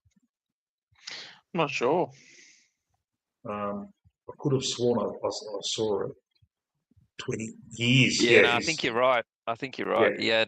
He had one an earlier time, and then I think it went from 5 to like midnight or something. Okay, he's got selection unintegrity. Yeah. Matt's got a stream. He's got it here. It's going to start at 12. It's 11:45 now. We'll keep rambling on until that starts. Matt, just give us the thumbs up if you're ready to go, mate, at 12. If not, I'll just ramble on for a bit more. And I'm just going to quickly grab another coffee, guys. Just give me a second. Yeah. So have I got any more converts to the Jade Gresham case that I'm trying to make? Yeah, I mean, I'm definitely aboard. Like, again, it's just I feel like we need to get our VFL team good so that we can get these guys, motivated to play each week. Because I just feel like with the rotation of players that we have, or the lack of rotation, I don't think our players are playing like with much like motivation in the VFL. So if we can get like a Gresham, would be pretty good. Whose position would he be taking? Like in your thoughts? Oh, well, in terms of the list, sort of like where's he playing? He replaces Jamie or Bobby Hill on the list. Okay. Well, you might like that. Bobby. Because at the moment, you've got Hayes, up there, Schultz, Bo McCreary. Like where's he? Who's he pushing out the door? I suppose is the B Hill. Yeah, but Hill hasn't played. Yeah, I mean. Hayes has probably replaced Hill. We're talking about Saxena coming in next year. Like who's he? Guys in the chat, who are you prepared to job for him? You got to have a little bit. Yeah, but we're talking about the AFL list, or we're talking about like senior football, like in terms of the best 23 in the seniors. Even if he's a guy who plays some VFL games, you've got like. I know you got to have a bit of vision. It's like, I know the instant reaction is, but he's not getting a game at Essendon, but I actually just don't think he's ever played at a good club. I know he's got some work rate issues, but I think he can thrive in a good system. Yeah. I must have. I haven't watched him enough. He's basically he's basically that guy. You play him as the 23rd player, and you sort of go, if he's your worst player in that side, you're pretty happy with that because he can at least like capitalize off of just like little moments here and there. He's sort of like what Kinnivan was for us in 22 and 23, where he would just use like his footy IQ, and he's actually got a bit of he's got like a little bit of a tank, sort of knows what to do, where to be. And then just as someone that's just an experienced head, like it's not. I've definitely heard of worse ideas. They Who you chucked him talking in the about? midfield, Gresham. Void's favourite. They chucked him in the midfield occasionally. Not in the midfield. They chucked him at stoppage at Essendon a bit, and he's pretty explosive when he had his good games. He would actually really rip the ball and get a lot of clearances. I don't know. It's a money ball sort of option, and I just thought, yeah, because I happen to watch a lot of their VFL, you know. Mm. And there's some, and I just think you could probably get there's probably a few decent players there that were, you know, not in a good system, not developed very well. So I don't think Perkins is going to be much, but once again, he's probably hasn't been in a good environment. So someone else will get him. I feel like Gold Coast might be a bit like that, a bit like Freo were years ago, where I don't know if they're a happy club and there's players probably just kind of going through the motions, and there's probably some good players there that you can pluck out. Charlie Ballard's one, but I reckon there'll be some players there who can't get a game for whatever reason that would be good in a good system too. Mm-hmm. Where do you guys stand on Pendles? Yeah? He's got to go, Yeah. Look, my issue is, look, don't get me wrong, it sounds harsh, but look, I get playing experienced players because they don't make the mistakes like, you know, missing easy goals on the run and switch kicking when you got three players down their own and hitting the one Hawthorn target. They're like, young players make those mistakes, experienced players don't, but he's now making the same mistakes. Yeah. Do you know what I mean? So, like he gets pinged. He gets pinged a lot. There's moments where like there'll be like a one-on-one sort of like a contested mark situation, and he'll get outmarked easily because he doesn't have the strength anymore to put the proper pressure on. You know, the person that's on him will just fucking outmark him easily. You know. Yeah. And it's the perceived pressure now too. Like he gets it and he just handballs, and he handballs and puts other players under pressure because he just wants to get rid of it. And that miss switch that he did on the wing, like that's, you know, you get frustrated if a kid does that, but if Pendles is going to start doing that, like, and he's not getting better week by week, is he? So even like deep in defence, fucking handballs straight to the opposition to cop a goal, stuff like that. It's like, come on, man, please, we don't need that shit, man. You know, and we threw him forward, he got free, and then he just missed everything. Like just easy goals, 40 directly in front, missed nothing. Like no pressure, nothing. I think it's a good thing though that he's not necessarily in the best side. I think that's kind of showing how we've sort of progressed. If he still had a role there, or we didn't have other guys stepping up, so I do think he's leaving us in a good position. You know, if he goes now. Yeah, look, you know, the list is big enough that you could probably say to a bloke, "We can carry you," like, but you're only going to play half a dozen games, but he has to also play some games in the twos because, and teach the young kids all at once, you know, get them all, you know, like we watch our twos and they have no system because there's no leader down there, because the two leaders we do have are apparently too good to play just a couple games in the twos. And I think if he wants to go on, he has to accept that he's probably only going to play a dozen games and maybe half of them in the reserves. And on top of that, the inclusion of Lachie Neale, he's not. It's automatic. Like we don't need him anymore. We've got an experienced head playing next to Nick that can still play full-time midfield and can give us whatever Pendles isn't giving us, and throw in Butters as well. We get both of them. Surely there's no room for Pendles on the list. Surely, man. And that's with the deepest respect of all, mate. We all know. You know, that's what shits me when you bring this up. A lot of people say, "Oh, how can you say that about it?" Oh, right, relax, mate. Right. Oh yeah, when it's like it's a fucking obvious thing that you're being super respectful, but like again, it's like the most, you know, the fact that as supporters, like we're just expected just to basically suck everyone off. and like everyone's the greatest of all time, and no one's had a bad game fucking ever. Like, but we're also saying, I reckon Pendles will retire. Then next year we'll sign a rookie player called Embleberry. But it's not like we're saying drop like side bottom and play some bloke from Vermont. We're also we want another Collingwood. We want another Collingwood player to get a game. So it's not like we're saying like we want Hayes to play. Like, why is it? We've been very, okay, if we've been a bit disrespectful to side bottom, we've been very respectful to Hayes. They even out. Like, Christ. Yeah.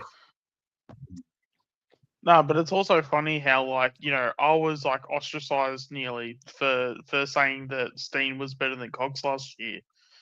And then Steen came in fucking first game and everyone's like, oh my God, this guy's a cold hero. I fucking love him so much. Like, where the fuck were you cunts fucking last season? Like, I was saying that for so fucking long, and like everyone came at my fucking neck. Like, speaking of Shawnee's boys, Jacob Ryan delisted. I'm not saying he deserves to be, but what do you think? That a little bit. I know Shawnee's favourites. You've got to build him up.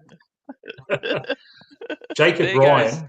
There goes about 45% of next year's content for you, Ultimate. Yeah, I know, right? But Jake,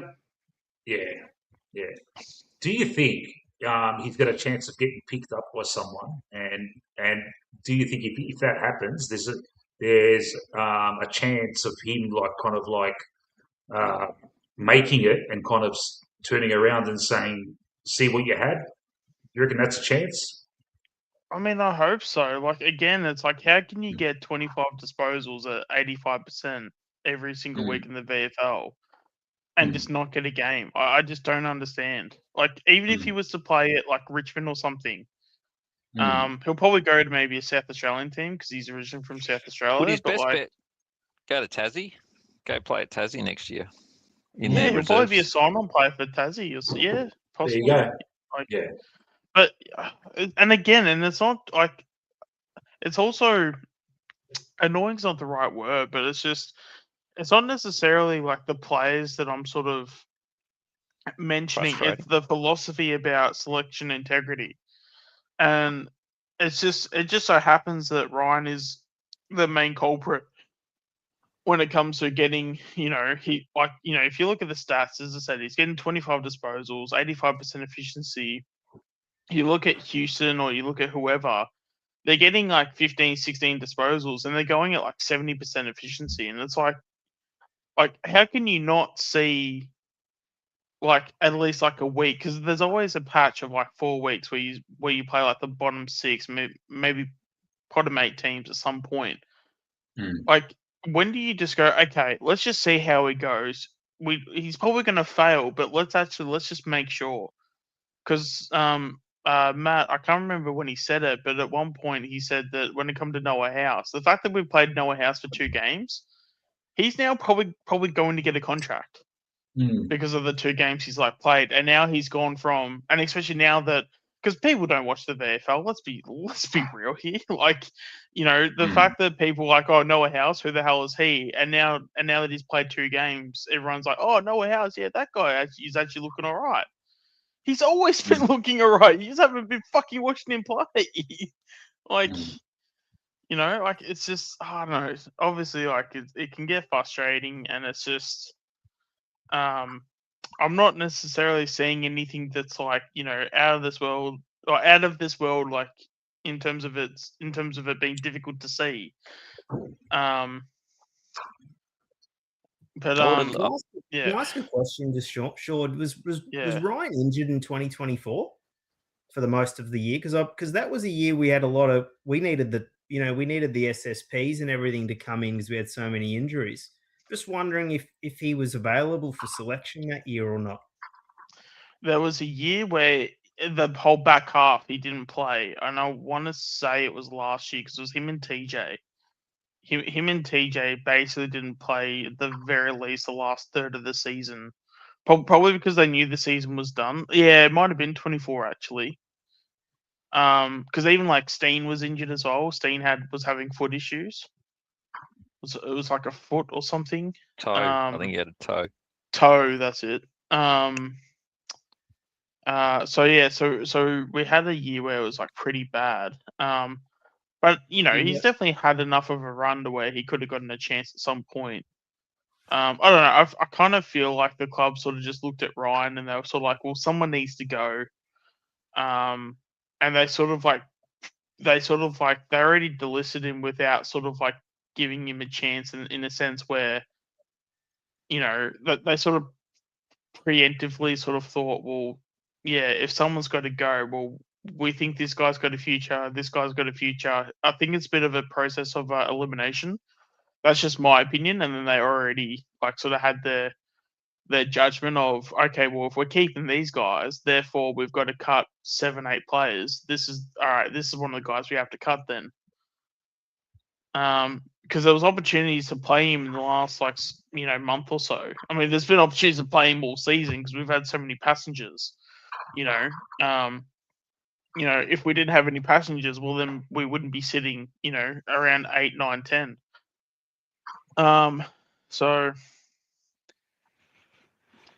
yeah, it's weird. We seem to have kept players on that, I don't know, like it's like we didn't rate them, but we just kept them on. Obviously Ryan, Harry, what's his name, went to West Coast. Like we just Finn McRae. Yeah, McRae. Like it's like we didn't rate him, but we just kept them on the list for some reason. Yeah, well, I think Lepage at the end of the 24 trade period, he was like, "Oh no, Finn's contracted. We like him. We see a bit of a future in him, and yeah, we'd actually rather hold on to him instead of trade him off." And then, yeah, obviously we know what happened with that. Like, well, when we dropped them to the rookie list, him and Johnson, it was like, I still don't understand. It was like they just didn't want to pay him out for the year. Maybe we couldn't afford to, but I felt like we kind of dropped them, put them on the rookie list, just as that was like they were halfway out the door. Yeah. Maybe that was a bit of a hope or something, but yeah, it was just a weird move. I think we all knew they weren't, they were gone after that. Yeah. It's so weird, isn't it? Even with TJ. Remember TJ's fucking debut against North Melbourne in that fantastic comeback 2 years ago? When he, from memory, when he ran through the middle and fucking laced out someone in the forward line, and everyone's thinking, fuck, how good's this? And since then, nothing, not even an opportunity. Not saying that he deserved it, but still, man, you would have thought they would have given him another crack after that. I think it's that piece of play is why I just hold this little glimmer of hope that he's got it. Yeah.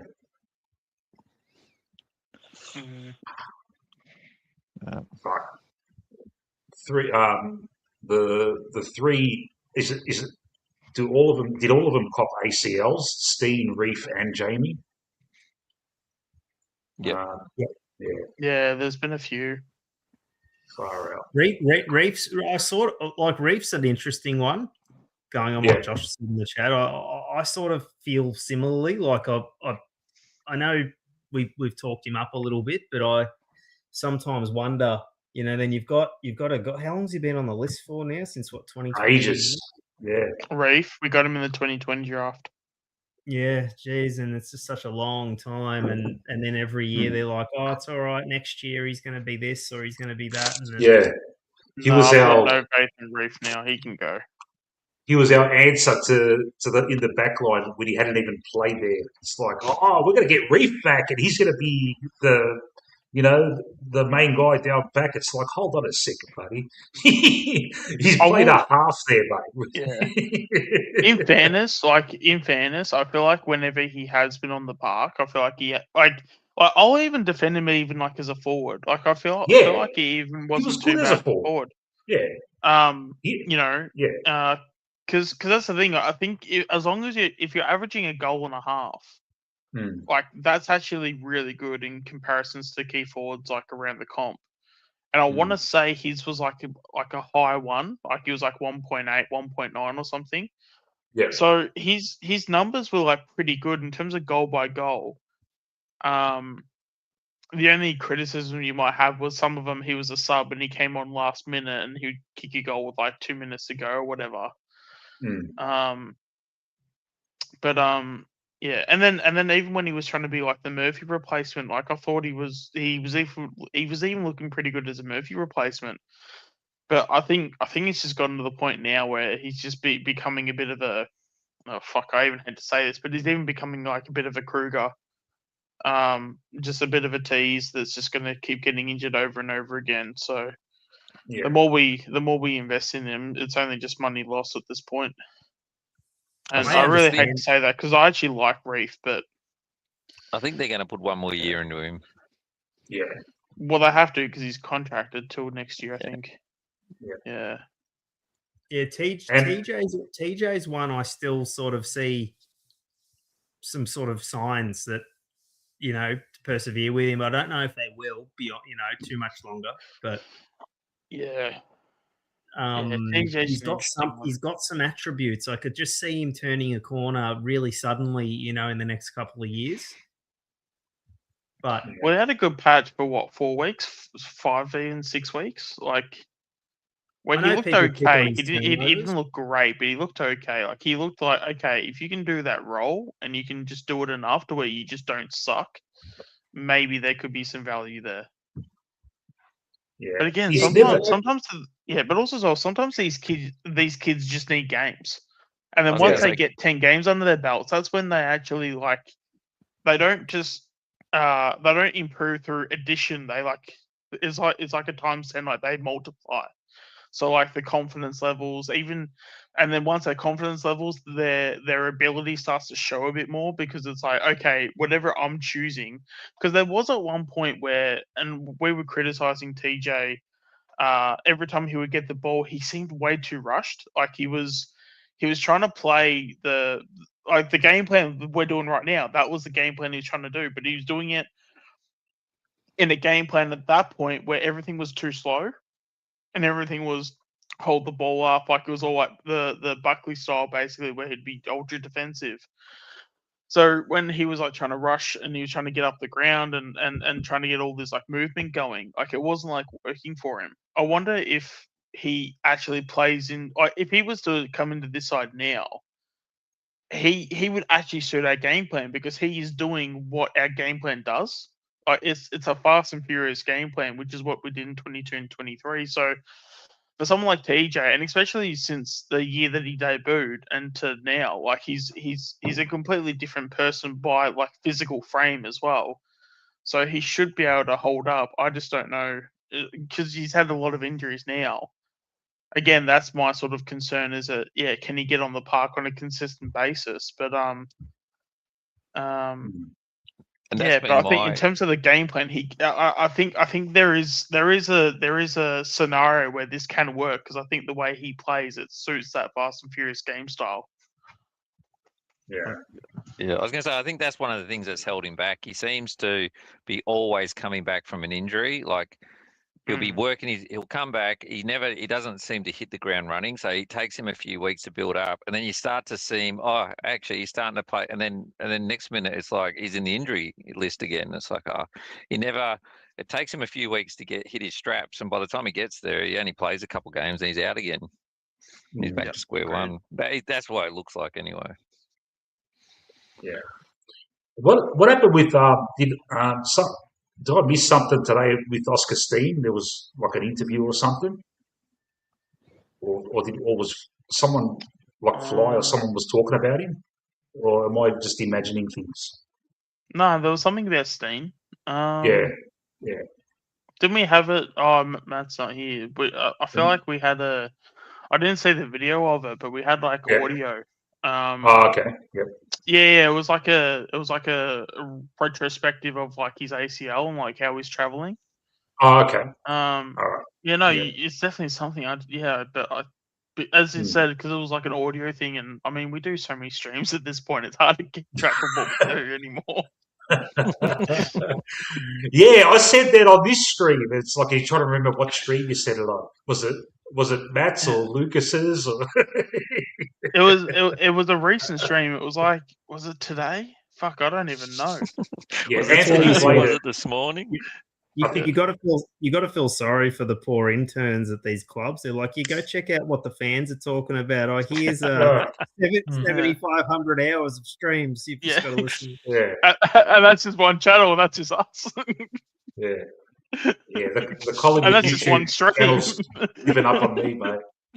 The Collingwood YouTube channel, mate, doesn't visit anymore, mate. Yeah, we went on there. How'd it go? They just bugged me about tickets for the box and everything.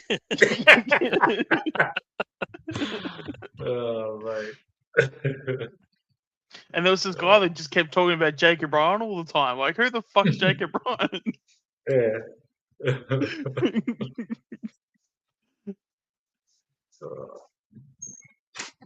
Yeah, so even the interns wouldn't even know who Jacob Ryan is. Yeah. I'm just imagining him going, oh, like wait till you get to hour 15. It really gets good. Yeah. Yeah. Oh, mate. Mate, where's Barry Karp, mate? Barry Karp should come on here and we'll interview him, mate. Yeah, absolutely.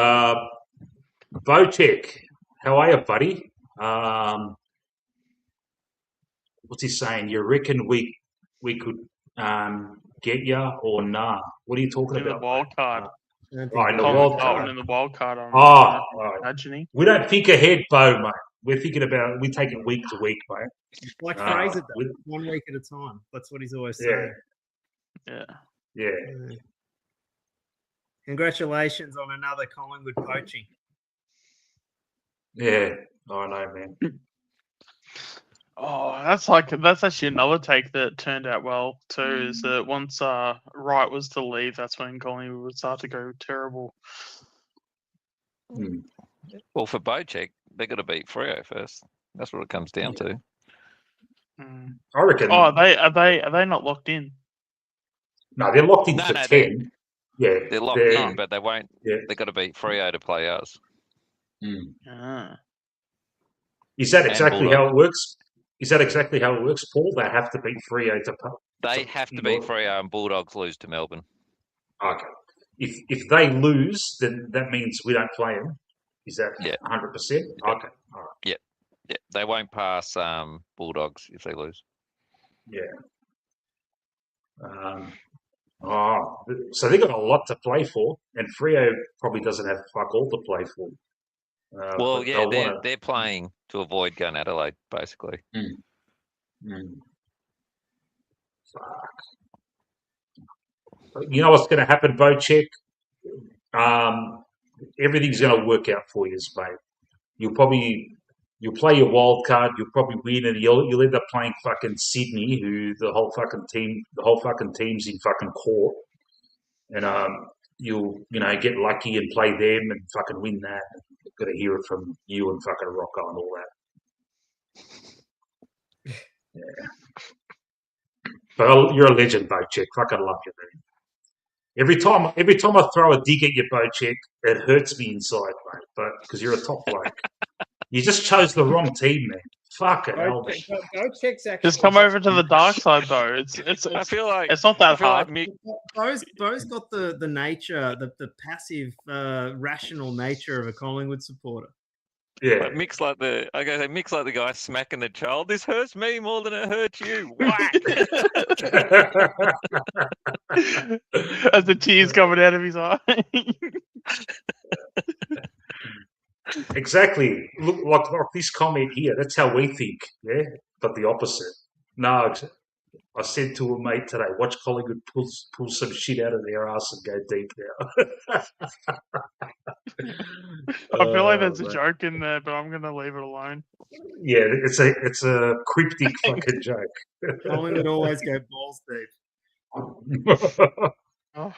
I was gonna go in a direction I shouldn't go in, but yeah.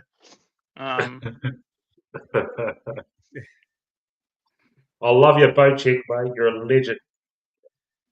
And apparently, I will be in attendance at the Jumper Punch Sportsman's Night, and I expect not to buy a drink all night. Yeah, I want to go there with my wallet empty, mate. In the knowledge that you and Rocco are just going to shout me all night. Just watch out for Roofalin. Just joking. Nothing that doesn't come in a can. Stick around in the chat, Bo, because fucking since you come on, there's like about fucking 10 more people started fucking listening, man. So keep commenting, man. He's brought the blue baggers with him, mate. Yeah. Yeah. Fuck. Let's look at who's playing this week. Who else is playing? Hold on. So is Geelong favourite to get Butters or something now, or is that just because every week it's a different favourite? Yeah, I know. Well, yeah, the latest news is they've sort of overtaken everyone. Jeez, Melbourne's. Remember when they audited Geelong like a year or two ago, and they just basically said, "No, we didn't find nothing wrong." Wasn't that this year? Guy audits himself. Yeah. Gee, aren't Geelong are thanking Sydney for booting them out of the headlines over this concussion thing? Yeah, no shit, right? Yeah. Holy crap! In a perfect world, in a perfect woke world, Geelong and Sydney would be fucking kicked out of the fucking top 8, and we'd be fucking 6th, and the skies will look bluer. But no. Yeah. Melbourne's going to smash Bulldogs. Fucking Melbourne this year, man. Fuck me, man. Geelong will smash Richmond. Adelaide will smash Giants. Melbourne's lost Van Ruin for 3 weeks, haven't they? Oh, have they? Yeah. Has he been banging the goals in, has he? No, but he just no Mycheck, no Van Ruin. It just that's 2 of their sort of 3 forwards. That Sydney North game is fucking intriguing after all that shit that's happened. Every other game's a fucking Well, North are favourites now. Yeah. Lucas, as the way it stands, we will play Sydney in the second final and walk to a prelim. There you go. Yes, so Lucas. Walk to a prelim in Fremantle. Hey, Lucas, when does the second test start? Isn't it Saturday? Is it on Saturday? Yeah, I think so. Lucas will confirm because I can't be fucked Googling it. Yeah. He'll know. Yeah. Lucas, you can add it to your list of prelims. Shannon Neal will kick the winning goal in the first final. There you go. Jump onto the Geelong Zone on Saturday. He's doing a watch along of the second test. And if I've got time, I'll join him and do my Richie Beno impression. You can tell how spoiled these Geelong guys are when they're trying to turf Shannon Neal, and we'll take him. We've never known a key forward. Key forward? What the hell was that? Yeah. Spoiled, an embarrassment of riches because they've just been used to just grabbing guys like Jezza Cameron. Yeah. We'll take him. Must be nice. Let's work out a trade here.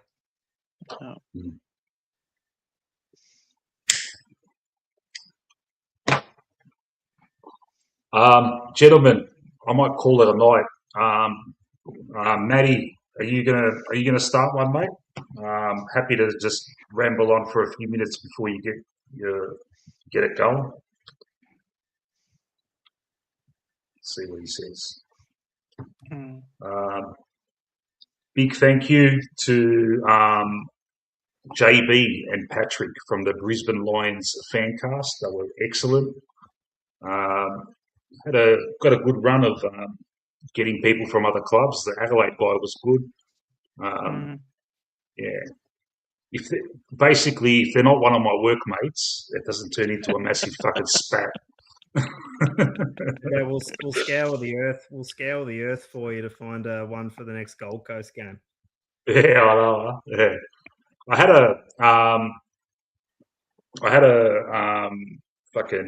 got a Brisbane mate that at work, but yeah, he couldn't make it.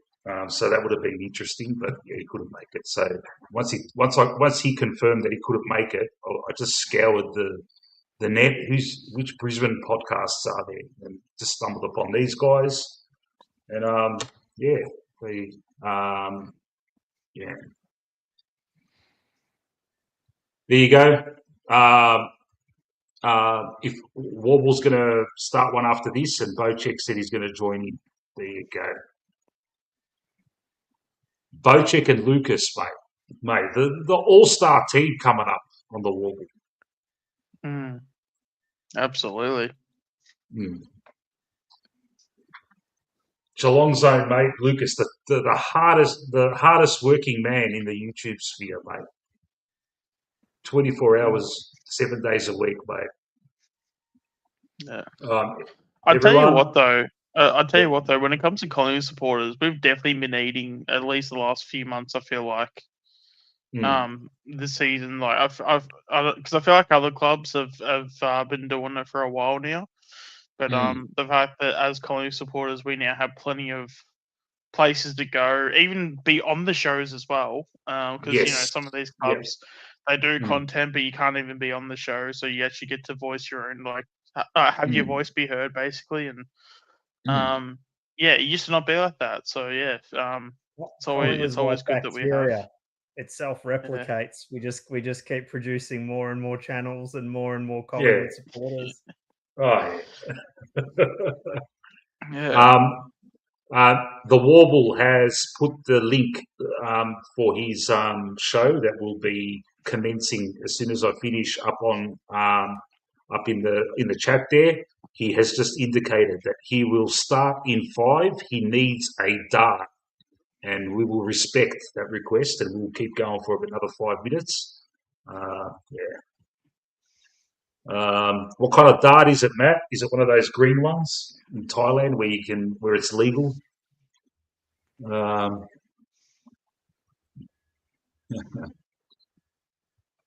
Yeah. So, yep.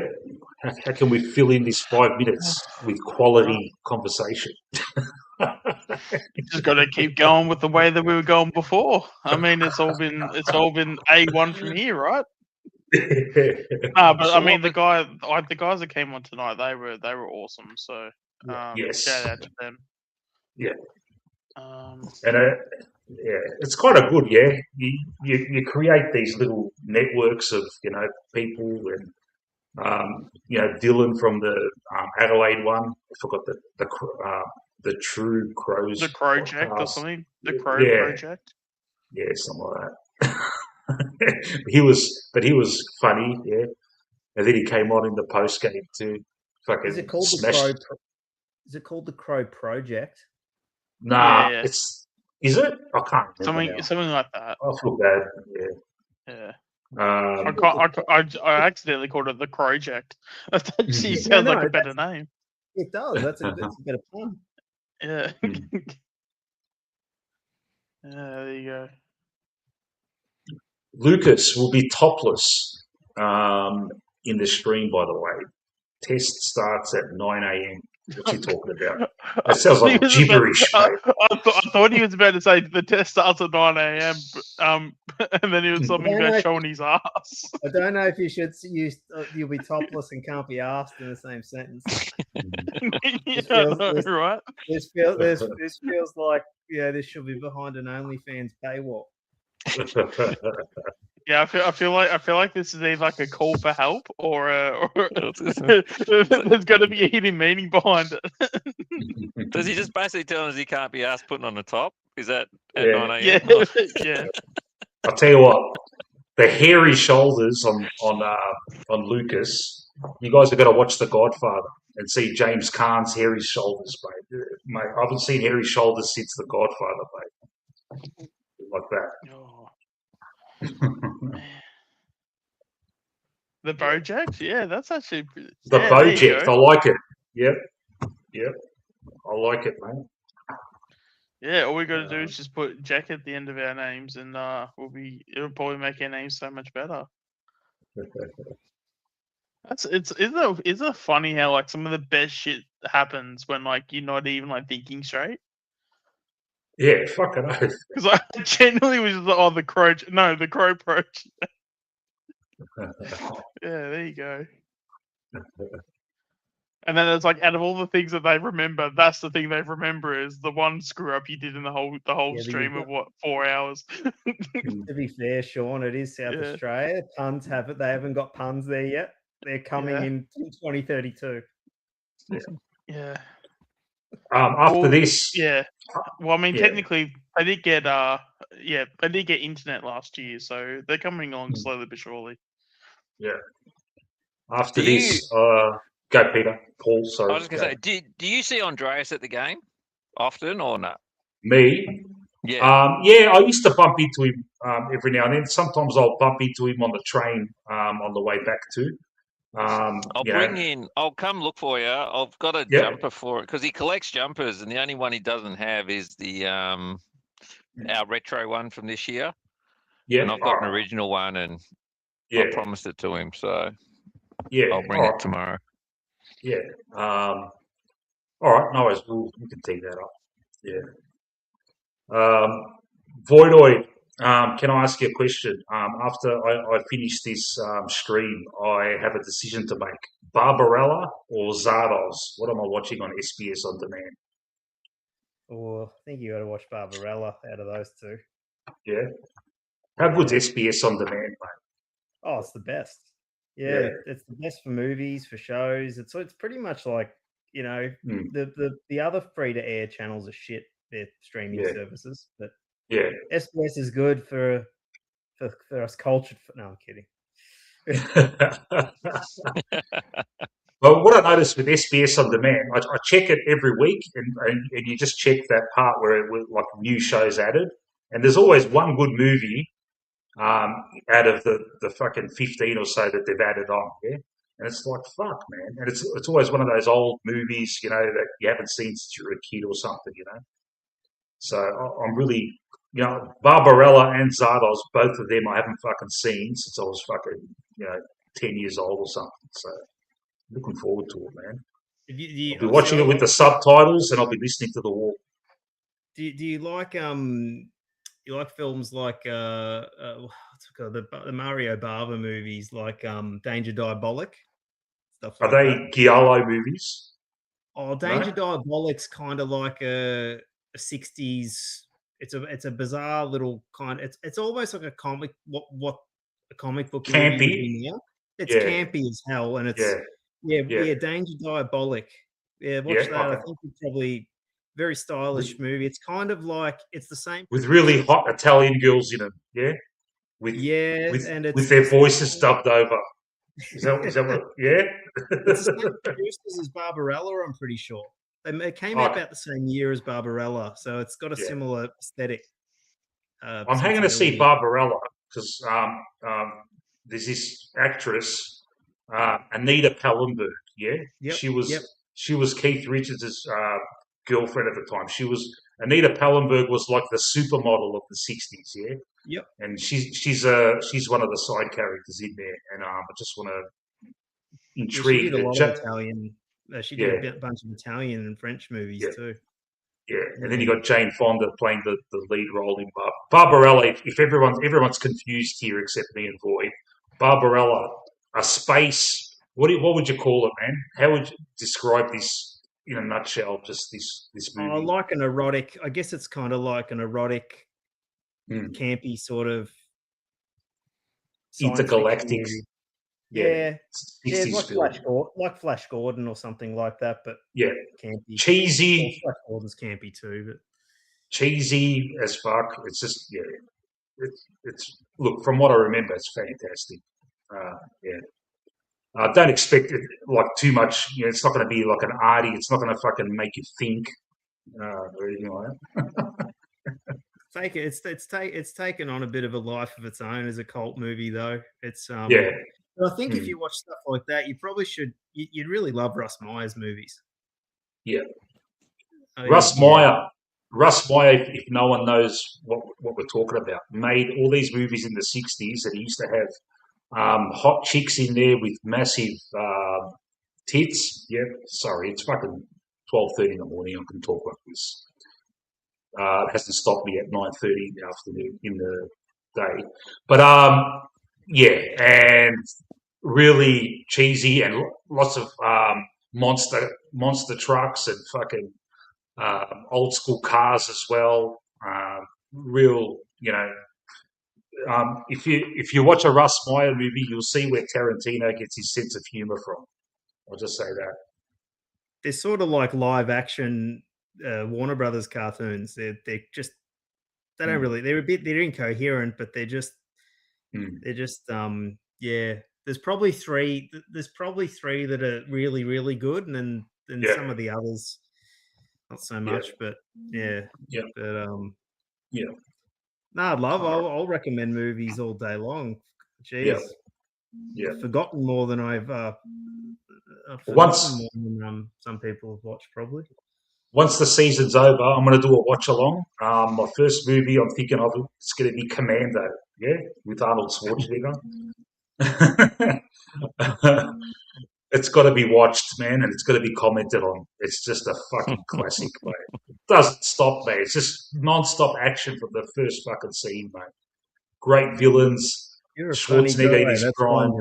That's why I'm going to kill you. One-liners, mate. The script. Whoever wrote that script should be given, And there's one little bit part in that movie that is Oscar-worthy. And I will not reveal that until I do that watch along. And it's on SBS on demand. Did you end up watching the clone Arnold Schwarzenegger movie, Which The one? Sixth Day? I haven't seen it. That's one of his 2000 movies, when he's a bit older, Was it 2000? Or I'm late trying to think 90s, because I know Boyd can help me out here. It's the one where he's like the clones and everything. Yeah. It's about I think it's a 2000-ish one. Yeah. It's later. Fucking Steph knows. Steph's on the ball, mate. Fucking Conan the Barbarian, mate. Just before he became a governor, when he was tapering off with a few of those movies. It's what did you watch Mona Lisa? Did you catch that on SBS? Oh, I haven't watched it, mate. Look, all I've got to try and persuade me to watch that is your recommendation, Boyd, because I'm thinking of Bob Hoskins in a love story. Is it more than that? It's not a love story. Oh, it is, but it's not a typical one. It's a crime movie basically. It's a noir movie. Okay. Yeah. But give it a whirl when you got a minute. Bocek recommends History of the World Part 1.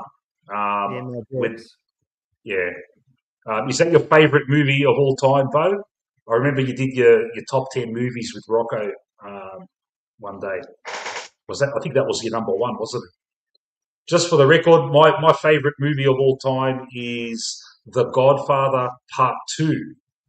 That is my favourite movie of all time. For the record. Bocek's favourite movie of all time is The Walk Boy. Oh, no, really? it's got its charm. It's aged well, actually. Yeah. And us wogs, we kind of like watch that and we used to cringe, but it's kind of like you just think about those days and it makes you laugh because it's so he just takes the stereotypes of a typical wog guy and just fucking blows it all out of proportion. I remember, is this a government car? I can't feel my legs. Can't feel my legs. Yeah, I know. Yeah. Typical Greek bloke that fucking scared for government, mate. Yeah.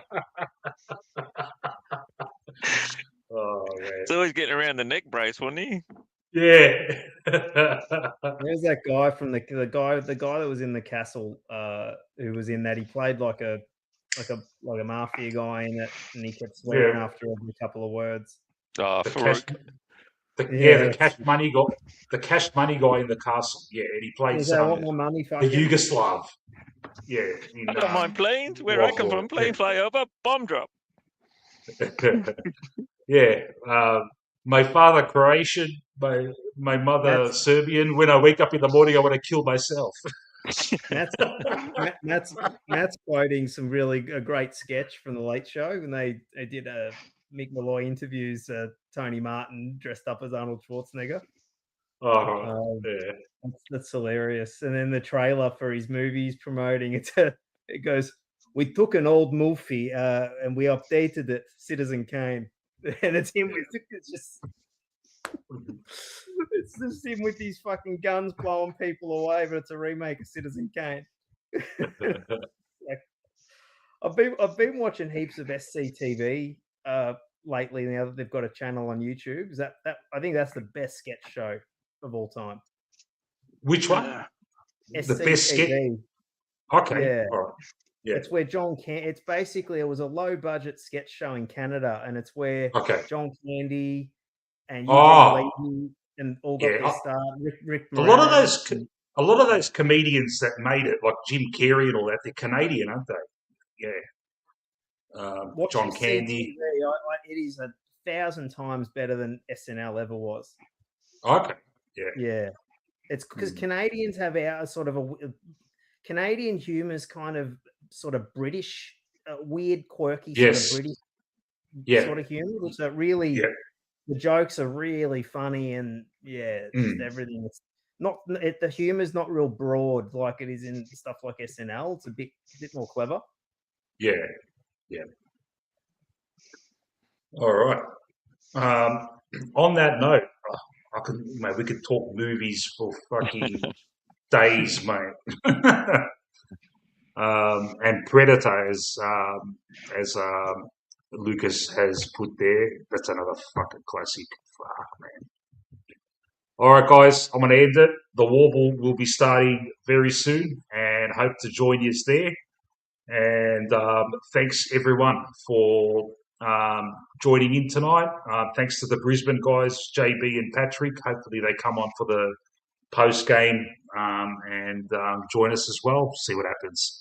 Thank you to the panelists, Voidoid, Shawnee, and Paul. And Age has gone to sleep without saying goodbye. I'll fucking remind you of that tomorrow, Age, at half-time, mate. Yeah. Thanks a lot, guys. And, catch us tomorrow. And see you at the Warble. Can the Pies. Go Pies. Catch us later.